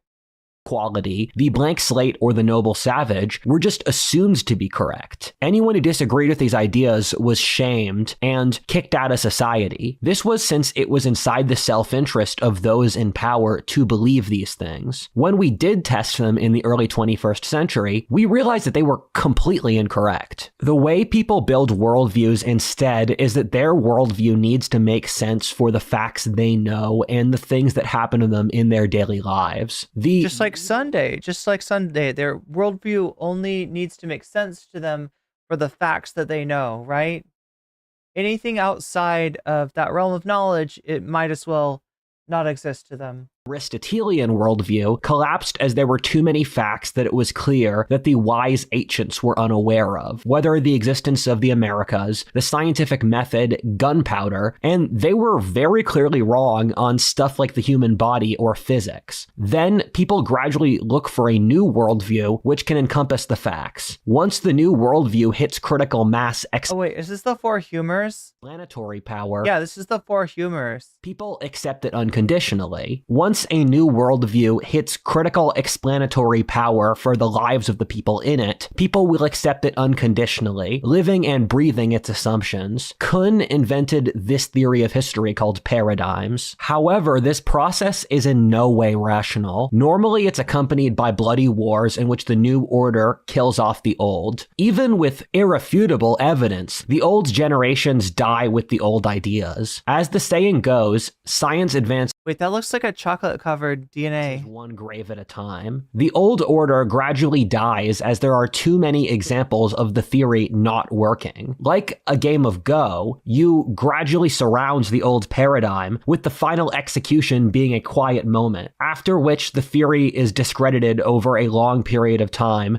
losing its vitality. The central koan, which is a concept from Zen Buddhism for a question that let me tell you about koans. Pondering will result in you getting the answer for this video is how is the 21st century West the wealthiest, safest, most hygienic, peaceful, best fed, and best educated society in world history, but its inhabitants score the worst on mental wellness tests of, again, anyone in history. The society itself suffers crippling depression, anxiety, ADHD, suicide, and other mental conditions you could possibly list. This has in turn resulted in the democratically elected Western governments publicly committing suicide either through printing infinite money, discouraging births, degrowing the industrial economy, encouraging mental illness, crime, and about a dozen other things. The abbreviated version of this is, why is the wealthiest society ever also the most unhappy? This question is of the highest importance, since nested inside it is the question that if we don't answer, will kill our our society. It already is, but we don't want to know the answer yet. We'd rather commit suicide as a civilization, since the pain of letting go is so hard. The fundamental answer is that something is very, very wrong in our culture. That the materialistic assumptions which underlie every thought in our culture are just wrong. Man is not nourished by wealth, but by love in his soul. Asking this question is the only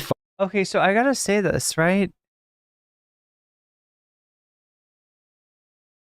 This is like somebody not accepting reality, right? All the answers that we're getting are wrong, wrong, wrong.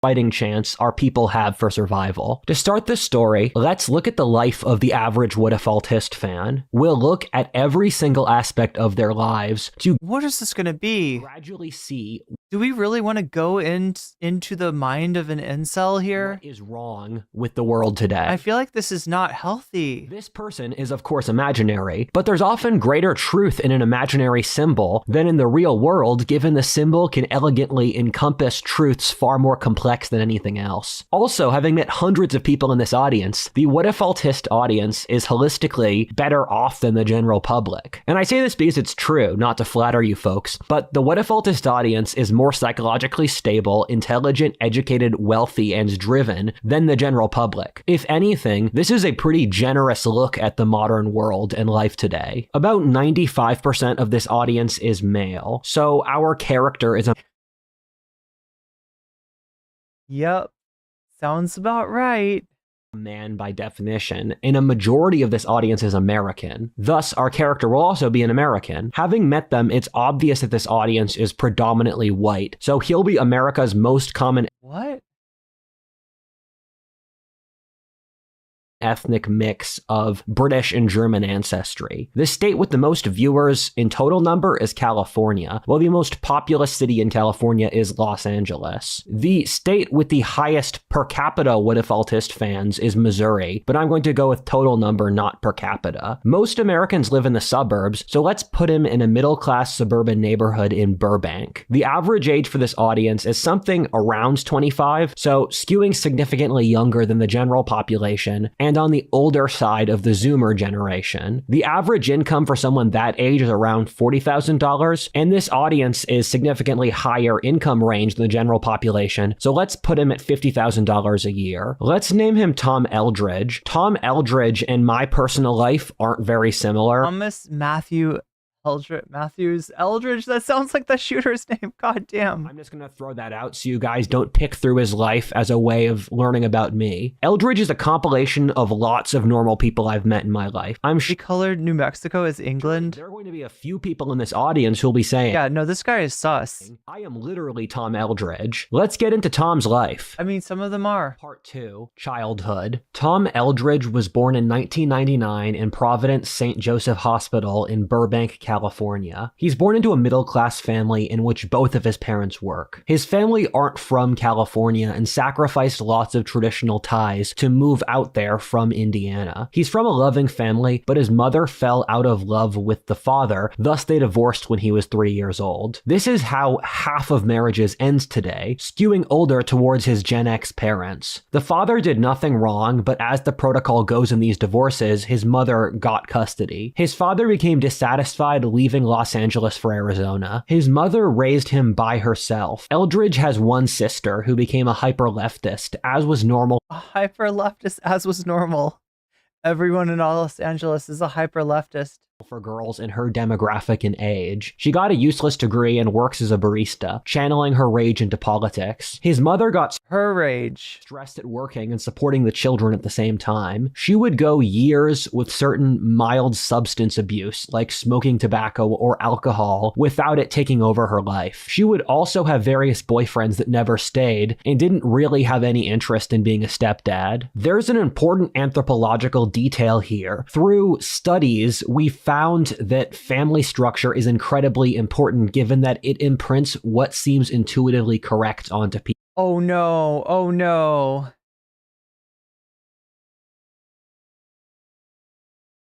He's just doing...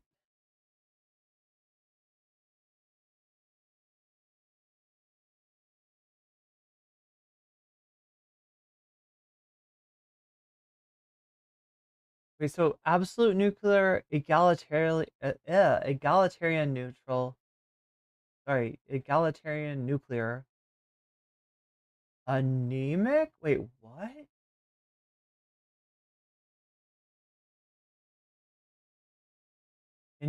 Oh no, what the fuck? People. This is an example of Saw in that He's gonna do Confucius said the same thing. He's gonna do a racism with this. Where he said that family is the basis of national or civilizational unity and stability. Thus, by stabilizing the family, you stabilize the society. You can use family structure to predict the political ideology of a society or its level of development. The role fathers have in a society predicts how societies see God or the government. Without a father in his life, as well as going to a feminized school, A feminized school! A feminized school! My dude went to a feminized school. Tom always felt like he wasn't really a man. His mother loved him but would get stressed over minor stuff, didn't understand his desire to be great or change the world, and would periodically act incredibly irrationally. Tom always wanted to do stuff with his life, but he had trouble having personal discipline and responsibility. We know from studies that fathers imprints the ability— This is not what you were expecting. Yeah, so this guy started off his channel doing like alternate histories, and like a lot of alt history channels, a lot of these things would be like, you know, what if the Germany didn't lose World War II, or you know what I mean? And it's gradually like he gained this incel audience, and this is what they're, you know, he's got them watching now. To feel like you have agency in the world, while mothers imprint psychological stability or mindfulness. Fatherless homes are vastly worse off than those with a dad. 90%— So a lot of people just watch him to make fun of him. Of runaways don't have a dad, 80% of rapists, 63% of youth suicides, vastly higher drug usage, 85% of childhood disorders. Teen girls from fatherless homes are 3 times as likely to get pregnant out of wedlock. This stuff is a really big deal, and I can't understate it. The horrible thing is that nearly half of American children live in a fatherless home, and for certain ethnic or racial groups, this gets up to 3/4 of the population, making this a national epidemic. And this is happening at the worst rates ever in human history now. In leaving Indiana, Tom's family is isolated. His mother is incredibly stressed that she has to support her children while working a full-time job with little support. She has 2 girlfriends that she sees once a month where they have a wine night, but neither are the kind of people that she can really expect to reliably support her in the hard times of her life. She went through a depressive episode after Tom left that she didn't tell anyone about until a year later. Keep in mind, Saw has consistently shown that interpersonal relationships are the most important driving variable for happiness. Due to the stress of this, his mother would periodically collapse into hysteria. Interpersonal relationships. When she became too stressed. She would be obsessed with completely inane details. She was a borderline helicopter parent, but not nearly the worst that Tom knew, especially growing up in suburban California. His mother would get very worked up over minor details like getting his school lunch perfectly right, and whenever he would stay with friends, she would call multiple times to make sure he was okay. From this, Tom has a sense of inner rage at never being able to develop his masculinity by doing brave stuff as a child. And that's why he's crumpled up all the papers. As an adult, he feels like he has potential which was never tapped. Keep in mind, I'm 2 years younger than Tom. The stories I have about helicopter parenting are absolutely horrifying. My parents were on the other side of the spectrum, where they let me do whatever I wanted, not really out of any principle, mind you, they just didn't care. However, growing up, I knew parents who wouldn't let their kids get out of their sight until age 18, who would walk their kids 4 blocks to school, or wouldn't let them spend their own money until the end of high school, who would move to the state their children went to college in to follow them there, who would read all their texts, not let them play outside, or leave the— That's play outside? That's play outside? Wow. house, or even do stuff like play violent video games or oh, maybe that's the violent video game. Study war. I think study war, yeah.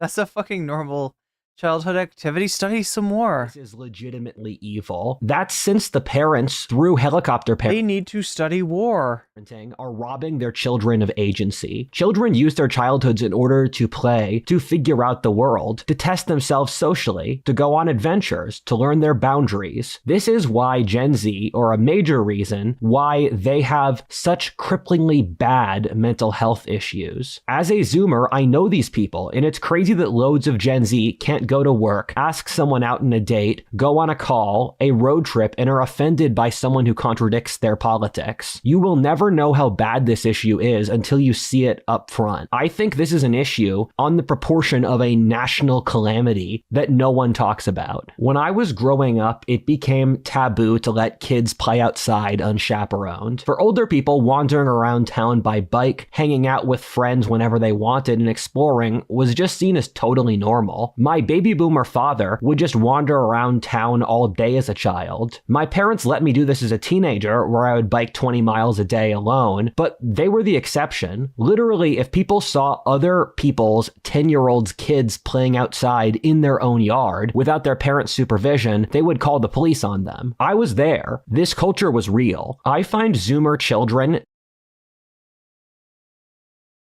tend to have two separate issues for their parenting based around what social class they're a part of. The upper and middle classes tend to helicopter parent their children, while lower class parents often don't try hard enough, where they can't provide the guidance their children need since they're so worn down by the trials and tribulations of life in the working classes today. My best friend's from a working class family, and growing up, he barely knew anyone whose families either weren't split up or where the parents didn't have some mental health or drug issue. Tom is a muted form of this, with a kinda helicopter parent mom who sometimes goes through phases of smoking, drinking, and casual sex, which befits his middle class background. Instead of playing outside and making friends, Tom instead spent most of his free time online. He uses social media sparingly, but his sister is completely obsessed. Keeping up with Of course she is. her leftist friends on Instagram Leftist friends. has turned her completely insane. Her entire life has been consumed by leftist ideas and jargon. She and Tom drifted apart as teenagers due to this. Tom started watching porn at age 13. He went through a phase of being addicted as a teenager. He feels guilt about this, but doesn't have any opportunities for real sex, so it's a lifeline he uses to stay sane. Due to spending so much time online, his social life was never particularly good. This is like disturbing. About a couple hours, he just feels complete pain. This is disturbing. And is unable to do things. He feels anxiety about random stuff in his life, like making his own choices. And is he going to make a point? Good question, Narwhal. Interacting socially, or even The little fuck is stuff his like what to point? eat for dinner or what to watch on Netflix. He's aware that he has anxiety. Oh, I bet I know what it is. Okay, so it's his audience.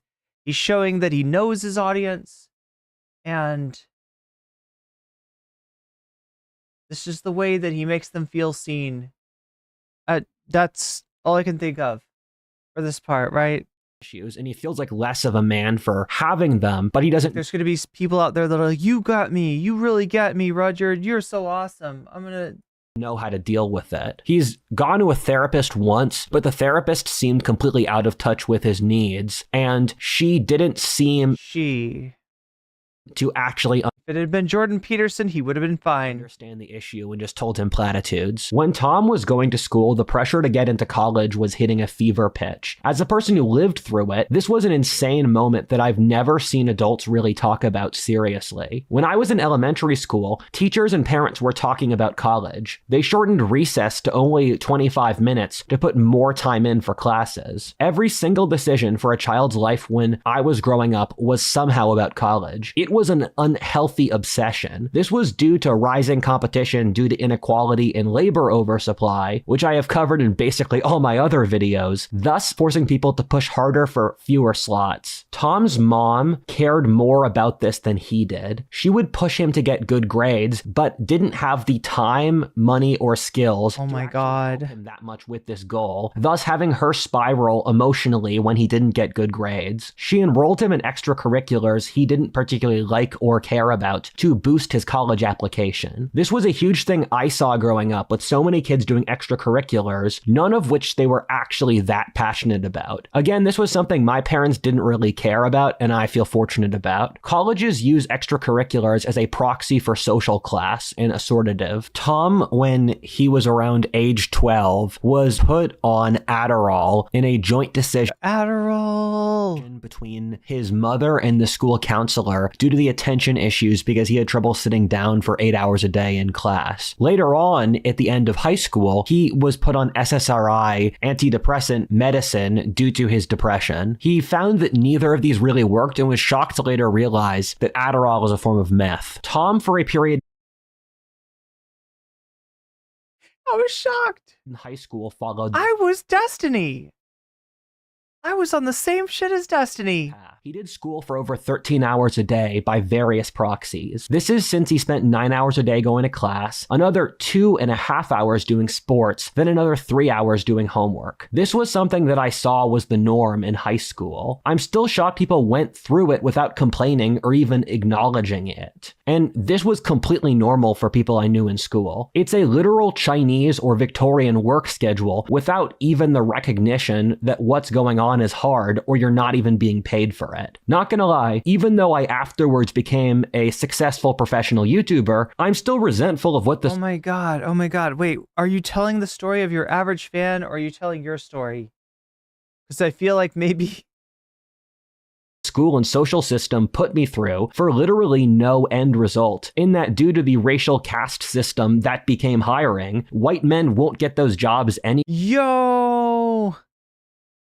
It's the white men are getting— Wow. We're going to talk about anti-white racism.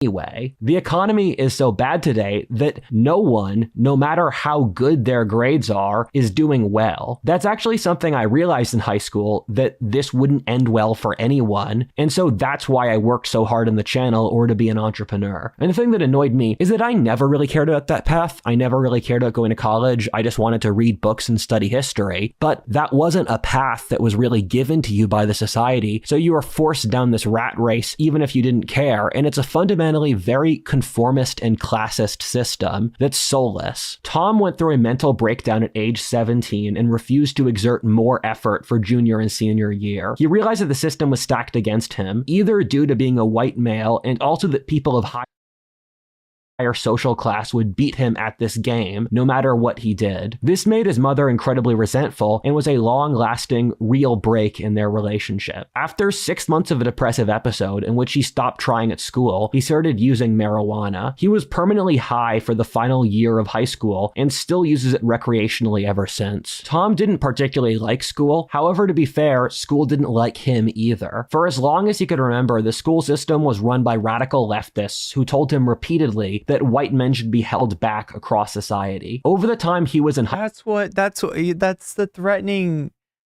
vision of a disgraced Columbus statue, right? The fact that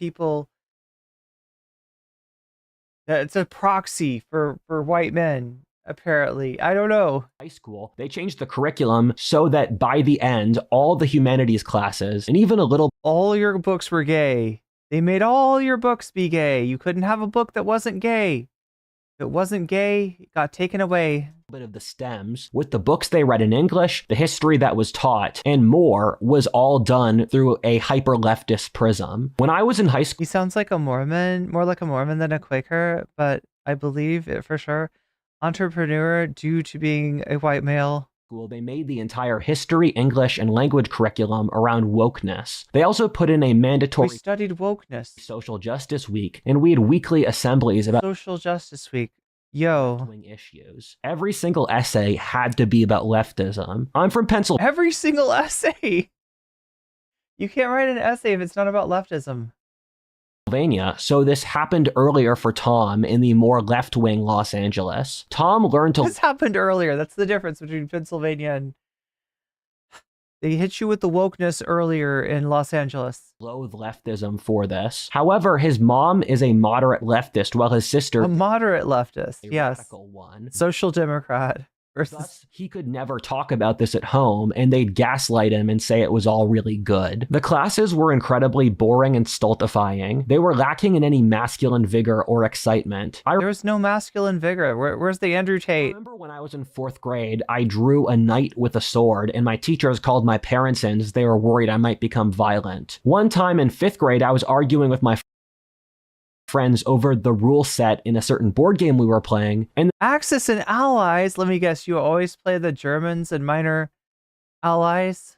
the teacher said that if we didn't stop, they'd make us stop playing the game. Interest in the subjects men naturally like, such as war, philosophy, craftsmanship, and Nazis, or geopolitics, was legitimately discouraged. Anything that doesn't fit a feminine, prearranged structure was frowned on, and people ask why young men are underperforming in school or the workplace. Also, just throwing this in here, when I was in middle school, I woke up at 5:30 every morning because school started at 7:20 a.m., and I lived in a rural area where the school was a lot of this is just like him complaining, right? And I went to public school. My public school was half an hour away from my house. So the bus would pick me up at 6:40, drop me off there at 7:20. And I remember thinking to myself, what purpose does this serve besides to just make the students tired so they don't accomplish anything? And Tom has a similar schedule where he wakes up at 6 a.m. every day to go to class early. And almost everyone I knew in high school was operating off only 4 hours of sleep. And I think it's because of the liberal teachers. The liberal teachers have not read the studies about sleep and how it helps your brain think about stuff like geopolitics and world domination. Dude is so bitter. Do you guys think he made up this thing whole cloth, or this strange worldview leads to him to interpret every interaction in bizarre ways? Genuinely wondering. Perception is everything, they say.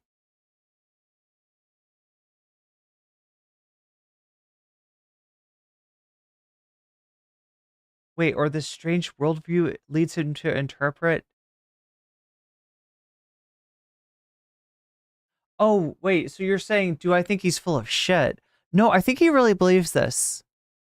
It's a pretty important detail. Another thing that I find strange in retrospect was that people in high school would brag and take pride in how much they studied and how little sleep they'd got. They would say, it literally took me 4 hours to finish this. I stayed up when really the flex is how much sleep you can get, how little studying you can do. Till 2 a.m.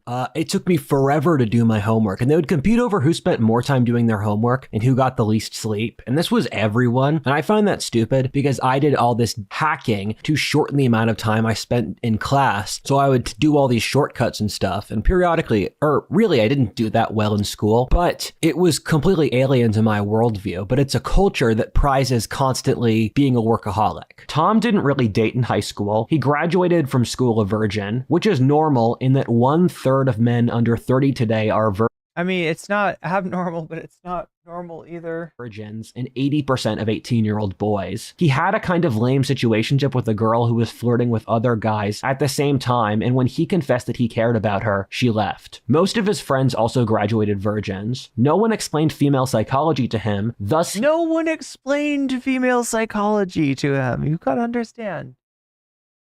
Gotta understand female psychology. He over-relied on the advice, just be kind, which just didn't work. As a young man, a few years later, he became obsessed with Andrew Tate, since he was the first person who was realistic with him about the realistic guy right there. Negatives of female nature. Part 3. Women should not be allowed to drive cars.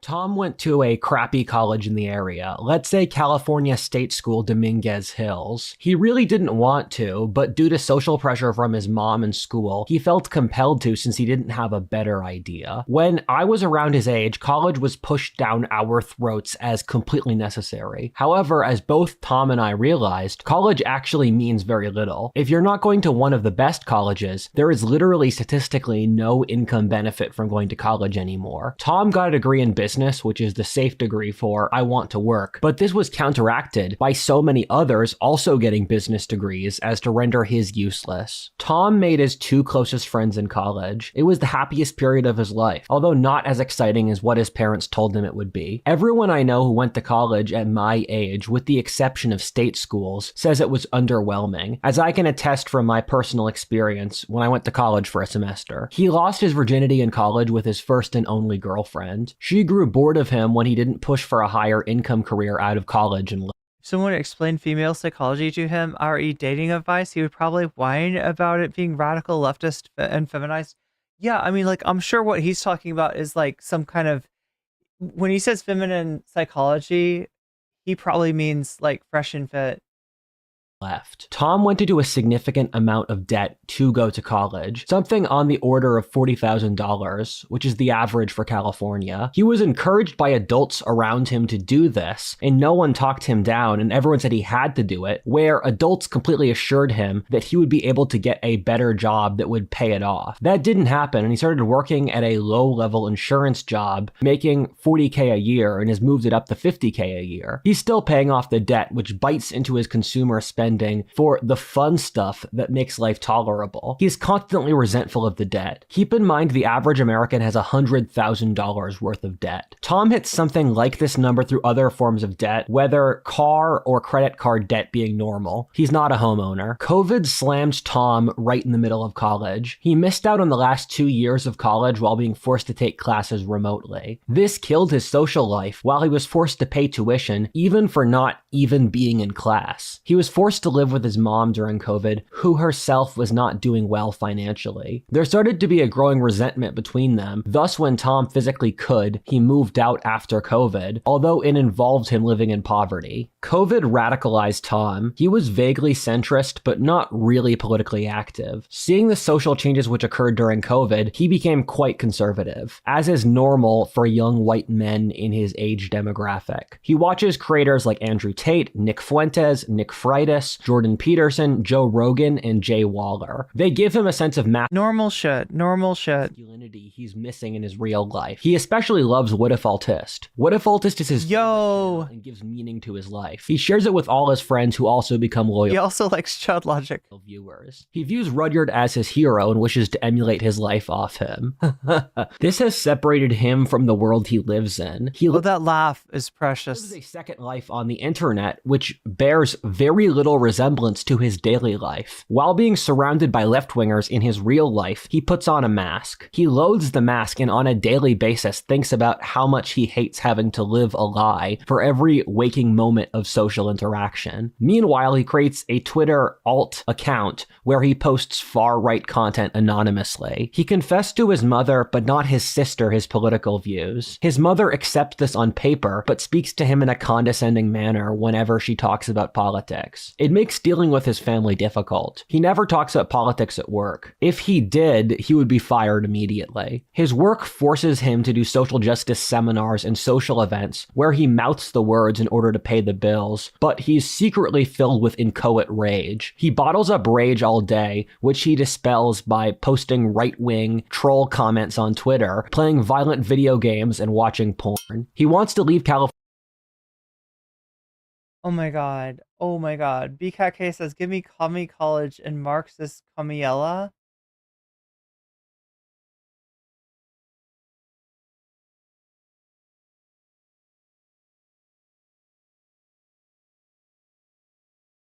Not fair. I want to go to Commie College. I always heard about that from Republicans. I know, right? That sounds so good.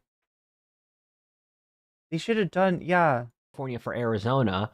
A college that does college right. Partly to live near his estranged father, and to get out of a leftist state, but lacks the money or courage to do so. His political views have moved further right due to seeing the literal degradation of the city of Los Angeles happen in real time. I lived in LA for just a few months, and I saw this happen myself. Tom was there for years. Over the course of his life, he saw Los Angeles's middle class go extinct. The city became filthy, seeing the crazy... So wait, now this video is called Stop Coping, Your Life Sucks, right? This is the topic of this video, right? This is to make people realize how miserable the life of an average viewer of his video is.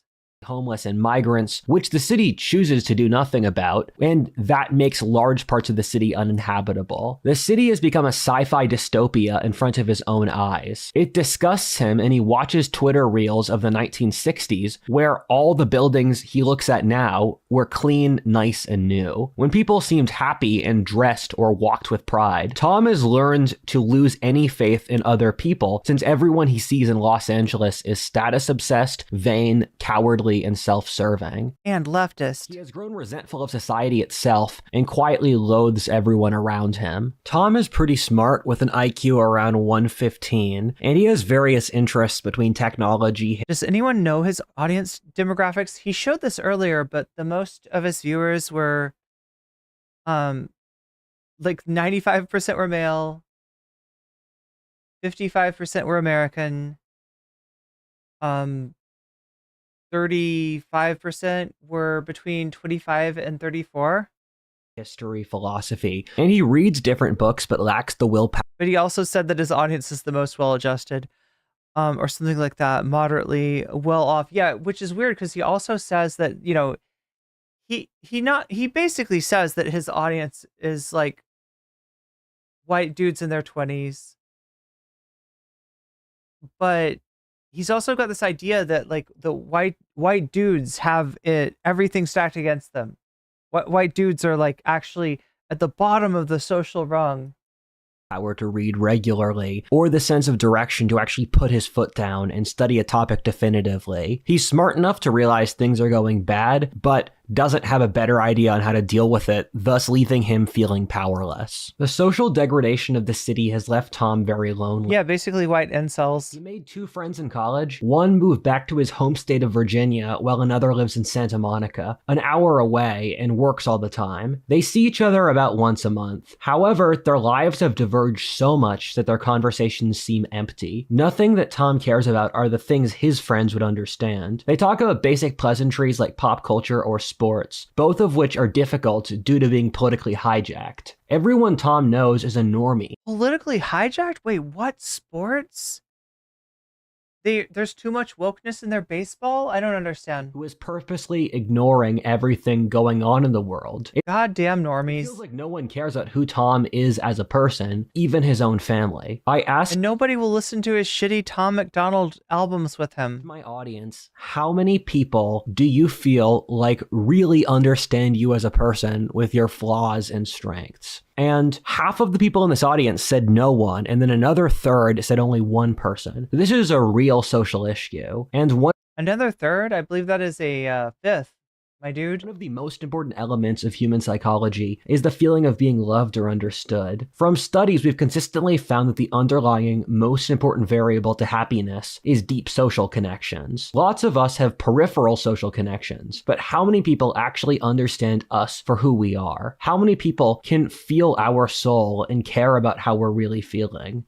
Dude wants to have his soul felt. I think very few Americans have a person like that. It's heartbreaking. We live lives of quiet desperation, and no one really That's what it looks like, too. cares. Loneliness and friendlessness are huge issues, with a third of Americans in their 20s saying that they have no friends, and 80% of Gen Z saying they feel lonely on a regular basis. We're the loneliest we've ever been. Tom's romantic options are completely dead. He's been on 2 dates since leaving college, both of which were failures. Keep in mind the average man Tom's age goes on average less than 1 date a year. Half of men his age haven't approached a girl in the last year, and a third have never approached a girl in their lives. 2/3 of men Tom's age are single, while 1/3 have never had sex in their life. Wait, did he say Steel Man instead of Iron Man?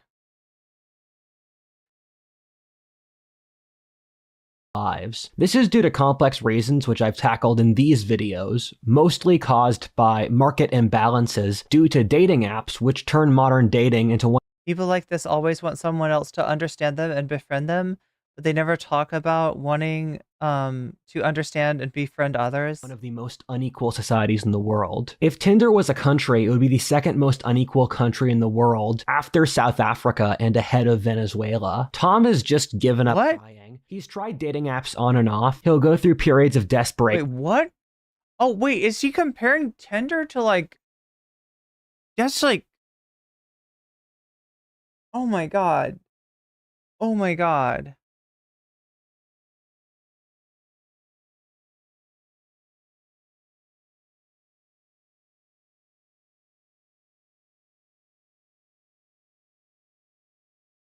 Wait, is he saying that it's unequal being a man on Tinder more so than almost the most unequal country that there is? Most unequal country in the world after South Africa and ahead of Venezuela. Tom has just given up trying. He's tried dating apps on and off. He'll go through periods of desperation for about a week where he desperately swipes only to get nothing and give up again for 6 months only to have the panic Yeah, he's like, if Tinder was a country? about this again and then fail again. He reconciles himself with watching online porn. He paid an OnlyGirl twice only to delete his account and cry. This guy has a lot of shame about watching porn. His main goal was to have a family, but he's since given up on that. He knows he will probably never get married, or frankly, even get a girlfriend anytime soon. This makes him consumed with self-loathing, horniness, and rage. Tom is about You can see the self-loathing, horniness, and rage in the... He knows he will probably never get married, or frankly, even get a girlfriend anytime There it is. soon. This makes him consumed with self-loathing, Self-loathing, horniness, horniness, and rage. and rage. Tom is about 20 pounds overweight, like 75% of Americans who are either overweight or obese. He really wants to lose the weight and has a gym membership, which he only uses a few times a year, and he goes through brief spurts of going to the gym, but can't keep up. He follows a lot of fitness influencers. He's also tried to maintain a good diet, but every time he does, something bad happens, and so he gives fitness up. He runs out of money. Oh my God, Chad, I'm so hungry. He hears bad news from his family or his dog gets sick, but he doesn't have the money to take it to a vet. Each time he defaults back onto comfort eating. He rationalizes this that comfort He needs to break up that nug. eating is one of the better coping Chat, what is up with that nug just sitting there? mechanisms to have, since he feels shame about returning to his high school state You gotta break that up. of being permanently stoned, or his bouts of binge drinking in college. Tom didn't grow up with any religion. His parents were vehement agnostics and atheists, respectively, rebelling against the strong religion of their parents in Indiana. However, this has resulted in Tom Yeah, nigh unrollable, Corwin. nothing to believe in. He has no higher power or direction to which orient his life around. Thus, he spirals into nihilism. He wishes he could believe in God and admires the tradcath aesthetic, but he Admires that trad Catholic. I wish I could believe in God. bring himself to do so, since he knows in the bottom of his heart he can't believe in a God that he can't see proof for. He went to church a few times and found it boring. Keep in mind that from Saw, religion is But he admires tradcaths. one of the most important components to someone living a happy life. We have an entire Oh wait, what was Saw again? Studies in ancient wisdom. generation largely consumed by nihilism, and they Is that a perfect circle? don't have any values to believe in. Tom's worldview is completely nihilistic, which is true for most people around his age. He was told growing up that he could achieve whatever he wanted in life if only he worked hard and followed his dreams. He quickly realized as an adult that that was completely unrealistic. He doesn't believe in religion, while his community has done everything it can to spurn it with a postmodernist value system. He doesn't have close relationships, a mate, or community. So he becomes a Proud Boy? His hard right politics Wait, what? are a side effect of having nothing else to believe in. An old African proverb goes, if the young men don't have a place in the village, they'll burn it down to feel its warmth. Tom realized quickly that there was no social mobility as job. The company, like almost all major companies in Has DEI. Oh no, it's the DEI. woke DEI hiring, Woke thus DEI. making him as a straight white male stuck high and dry. He considered lying about being a bisexual in order to get job promotion. Yeah, that's how that works. You just tell them you're bisexual and they promote you. Felt too much shame to do it. That's awesome. That's awesome. Boss, I'm bisexual. Can I get more money? Realized that no matter what he did, he was stuck. This is a very important variable that older people don't seem to get at all, in that woke hiring has completely screwed over Gen Z young men. Successful young white Gen Z guys never work at big companies since there's no way you will ever move ahead. 95% of new job openings in major companies since COVID have gone to non-white applicants. For a frame of reference, I made the calculation in high school that if I didn't become an entrepreneur, I would be completely screwed. And look at my life now. I am legally a CEO with employees who make 6 figures. And if this didn't pan out and YouTube didn't work, I would be working a minimum wage job. And I see that from people either from my hometown or who went to the college I went to. And it's just horrible. Okay, chat, just to understand, if I want to be a CEO with employees that make 6 figures, I need to have 650,000 subscribers on YouTube.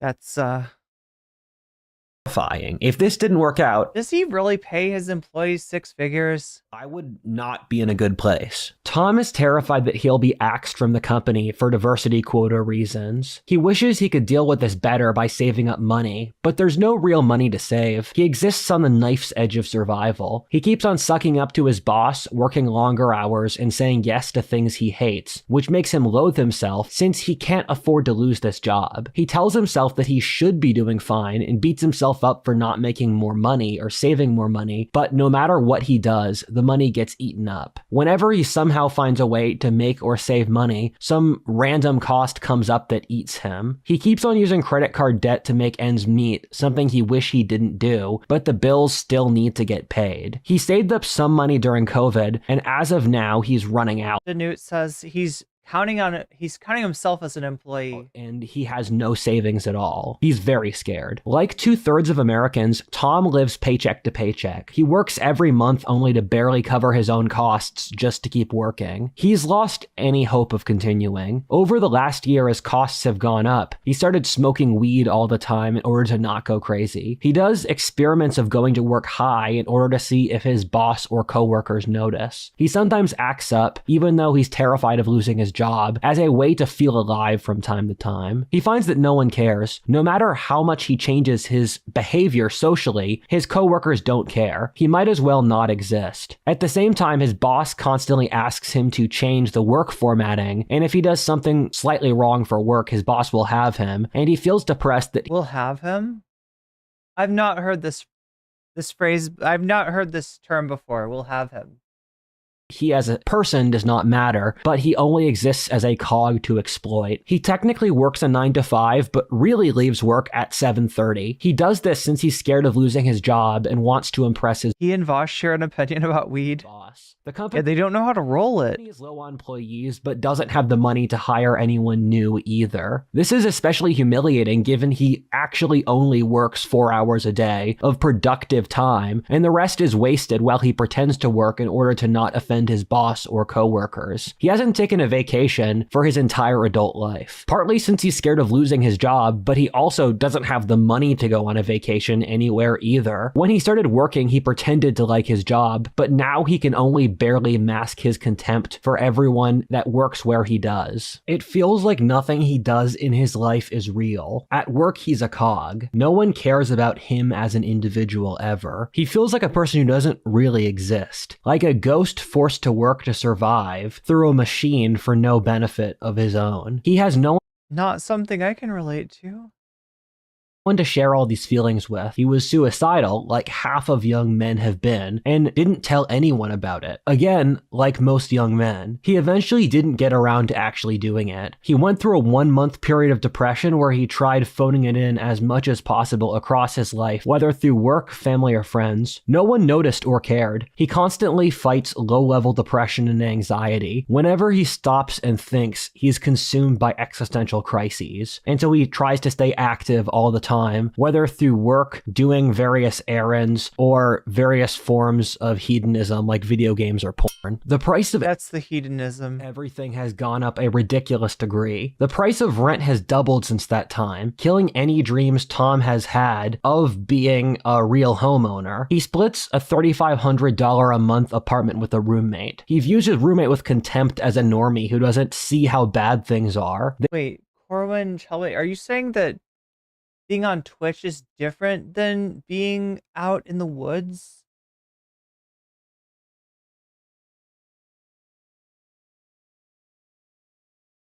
Yeah, running around in the forest, catching They do insects. everything they can to barely speak to each other. Tom doesn't sleep many hours a night since he purposely stays up late to have a few hours alone in the shared living room after his roommate has gone to bed. The rising cost of rent has really killed Tom's finances. Like most Americans, Tom doesn't have $500 that he could blow on an emergency at any given time. He doesn't have any money for hobbies or fun things. He listens to music, smokes weed, watches porn or YouTube, and doesn't even watch Netflix or the new movies since he hates their leftist slant. There's no new culture that he genuinely likes or identifies with. Tom is very careful with his food spending, basically only eating carbohydrates, which is what he can afford. He went 2 weeks just eating. Yo, chat, I would eat some carbohydrates right now. I feel like, why do I feel like I've watched this before? He doesn't heat his home anymore, which is generally fine in California's very temperate climate, since he saw a bill one winter from the city of Burbank for $500 heating fee. That happened to me. He remembers hearing a story of his 19th century immigrant ancestors from Europe being happy that they could eat beef every day in America and realizing he couldn't afford to do that himself. Gen Z has... He can't have beef. Why does Rudyard hate corn? 90% less spending power than the boomers did in their 20s. And this is even more exacerbated in Los Angeles, one of the most expensive places and most unequal places in America. The biggest issue in Tom's life is his complete alienation. Nothing feels like anything anymore. He might as well not even be alive. He feels completely useless. When people study suicide notes, the top... Did he say that Tom was his friend? No, I think Tom is supposed to be this, like... You know what's funny, chat, is actually those creator channels that talk about like how to be successful at YouTube. They have this concept that they discuss called an avatar, right? That if you're making a YouTube channel, you try to imagine who your audience is. And you literally like imagine, you know, you look at your demographics and you're like, all right, they're probably, you know, male, they're probably female, they're probably this, they're probably that. And you try to like imagine, you know, what is their life? Why are they there to see your videos? And, you know, how can you better, you know, entertain them? How can you better like engage them or whatever, right? And that's what he's doing. This Thomas is a avatar. It is it's like, you know, it's something that he would do if he was gonna like think about like what content to make himself grow on YouTube. It's just but yeah, it's a hypothetical member of his audience that he's trying to imagine, since like his life doesn't count because he was lucky to become a YouTuber. But this other person, this other self, was not so lucky and leads a miserable life. Word people use is useless. Tom feels completely powerless, stuck in the cycle of a brutal era of history. He likes that What If Altist is capable of explaining the issues he faces on a macro geopolitical level, but he doesn't draw much solace from this since he's still stuck here and can't change anything. He periodically... This guy's so annoying. This guy's so annoying. He's literally doing this, isn't he? He's doing an avatar. He is plotting to make more money from his audience. And he has turned that into a video that some of them out there are going to be like, you really see me. Oh my God, Roger, do you really understand what my life is like? Because statistically, yeah, there's going to be somebody out there that is just like Thomas, for real, for real. Have the energy or will to keep going. Also, it hasn't really given him much benefit either. He knows that even if he doubled his money, it would just go off to paying the debt. So what's even the point? Nothing in his life feels real. It all feels like a dream. The only time he feels even somewhat alive is when he watches porn, takes a puff of weed, or watches What If Alt Hiss, an interesting video on YouTube. However, for each of these, they've worn down so much since he does them out of habit daily, and he's lost any positive feeling attached to them. Nothing he does feels real or human. His humanity has been worn down by the machine of modern bureaucratic civilization until only the mask remains. And leftism. He grows to hate the beast inside of himself since it rebelled against the horror of the sheer meaninglessness and ennui of his life. It feels like he's stuck in some hyper-real purgatory with no way out. Part 4, Lessons. I understand what... Okay, so it's not all Avatar work, right? The conventions of writing is that a story is supposed to have a point or some kind of positive note.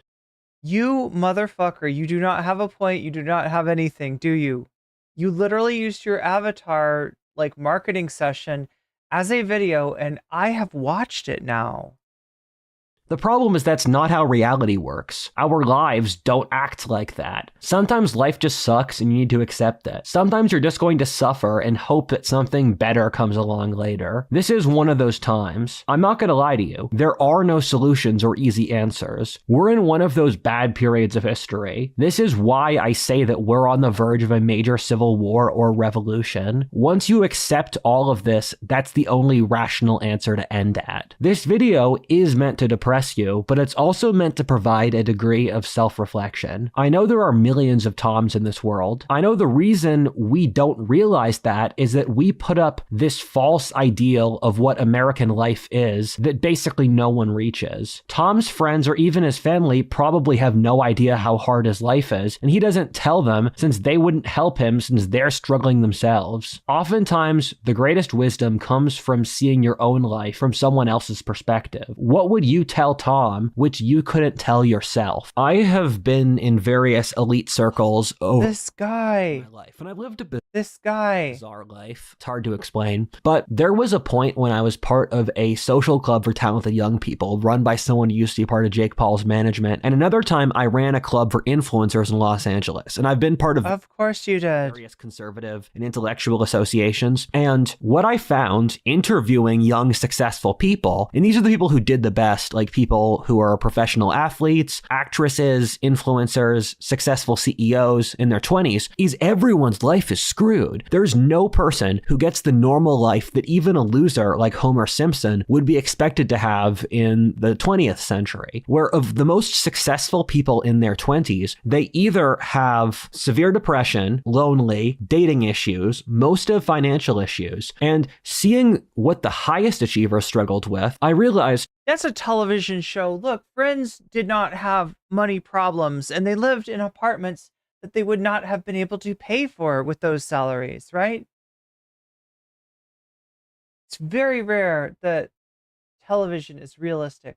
This is just a rigged game, and the fact that we fight each other. Wait, was that Def Noodles Club? Realizing how hard it is just so cruel, because there's no way you're going to win as a Zoomer. I hope that Tom's story has helped spark empathy and oh my God, thank you for, I got all the empathy in the world for all the little Toms out there. Passion, both for ourselves and others. My heart aches at the suffering we see today. I can see it all the time and everywhere. I can see it in how people walk, how they dress, how they talk, how they stand. It's so obvious. It's why I live outside the city now, because it drives me crazy when I deal with it too much. Everyone is suffering, and it's so sad. Although it's important that we all do what we need to, we also need to see reality for what it is. This is an era in which we all fail compared to the Homer Simpson, John Hughes standard that we were told we would reach. But once you realize you're playing an impossible game, either play a different bro just wants to be Peter Griffin game or break the game. And the way I see these things is if you knew the daily struggles of everyone around you, you would have so much more compassion for them because you would realize how hard it is. When you see our age is driving people crazy, and it's always somehow the other side Bro is playing Simpsons Hit and Run. Who are the crazies? Funny how that works. We can empathize with where it comes from. Furthermore, do you notice that Tom internalizes the blame for what is society's responsibility unto him? Keep in mind, society does have responsibilities to us. That's so heartbreaking, but it's something we all do to differing degrees, including myself. We're all stuck in a horror movie. Not a conventional one, but we're in a dystopia in which an evil, soulless society gradually squeezes the humanity out of people until the— By making us watch these videos. By making us watch these videos. Chat, I feel like a victim of the Mystery Science Theater 3000. They'll send me cheesy movies. The worst they can find. Oh my god, chat. only thing left is numb rage. I better build some robots. Waluigi, get ready to become a robot. Then it pits them against each other as I'm gonna need some help. I'm gonna need some co-commentators. It's really important, chat. Kind of sport, watching them gradually go insane from any lack of grounding in anything real. Growing up as a teenager, I lived mostly with my father, and he would go on business trips for a long period of time where I would take care of the cats. And one of the interesting things I found is that when I fed the cats late, they'd start fighting each other and blaming each other. Rawr. And the thing that I found hilarious was it was normally just because I was doing something else and I was feeding them late out of a whim on my part, but they always blamed themselves. And that's something my father would joke about, where when the cats would fight each other, they'd be like, they're blaming globalists or the Jews or the left or the right. And that's what we do. Well, the reality is we are all fighting together against the shared suffering of the world. Wait, I thought he did blame the left. The thing is that's what would happen if people don't realize what's happening. The only way to break out of this and be free is to come to terms with all the pain and suffering, and then making the decision to go against the pattern. Once we take the weight of blaming ourselves, we'll all become YouTubers. There we go. Go against the pattern. Yes. We can decide that we still want to live. With that choice, what are you going to do with the rest of your life? The choice is yours. Think carefully. Wow. Aren't we all just cats, really? I mean, yeah, in many ways. Anyone who actually worked 9 to 5 or attended college knows that there are plenty of cis straight white guys there, and the stats about male virginity versus female virginity is basically trust me. It's basically trust me. What's up, Galactic Streamlord? Welcome, Raiders. Welcome, Streamer. Oh my god. That was a lot of what if alt hist. A lot of what if alt hist. Many conditional statements were made. Many alternate histories were proposed.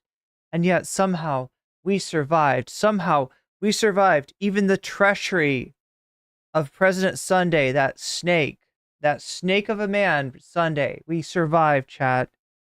We survived the duplicitous, the duplicitous nature of Donald J. Trump. We survived the wild stories of JD Vance. And we even survived the unhinged narcissism of Blake Lively. We survived, chat, despite all the odds against us. And survive we shall for another day. Am I talking too much like Sunday now? Chat, what if I do my chart tomorrow? What if I do a chart? Like I said that Sunday's chart is insufficient. What if I do one that's more realistic? Would you like that? Would you like a MS Paint? Not like a whole stream, but like a part of a stream that's MS Paint. And I just draw you the field, the state of play, the field of play, the real streamer world as it exists.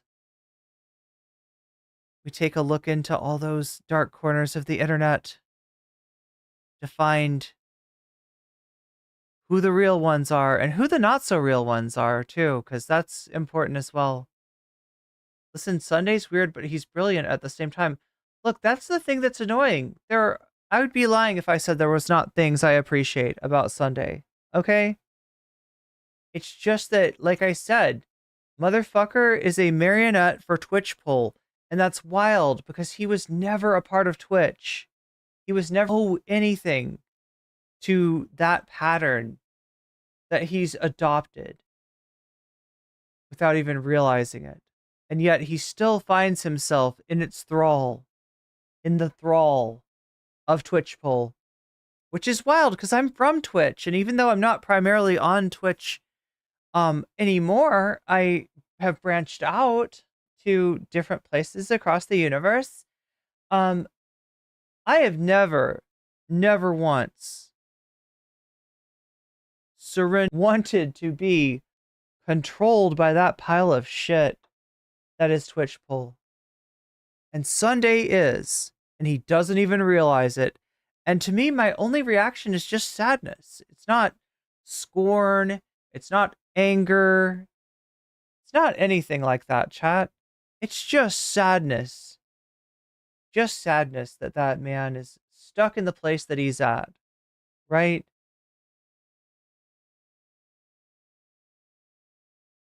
That being said, chat, we have had a long and hard night, and I have given you much content, more than I probably should, and indeed more than I intend to, and indeed more than is wise if I am to before you on stream tomorrow day, as is my plan. As is my plan. So yeah, if I'm gonna do that, chat, I'm gonna have to go to bed now. Thank you for joining me and on this journey of self-discovery.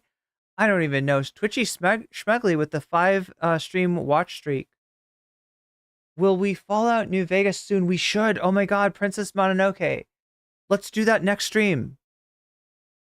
Can we make that so that that's the reward? Thank you, chat, because you make the stream so much better. You change the very nature of the stream and my understanding of the world. And thank you for being here with me through watching Sunday say weird things about me. I'm sure there will be more of that in the future, and we shall watch and we shall appreciate the sad life that is Sunday. But until then, chat, good night and good luck and happy hunting out there. Okay? Meow. Meow. The world is cats. I've revealed the truth to you now. And you shall do with that what you may.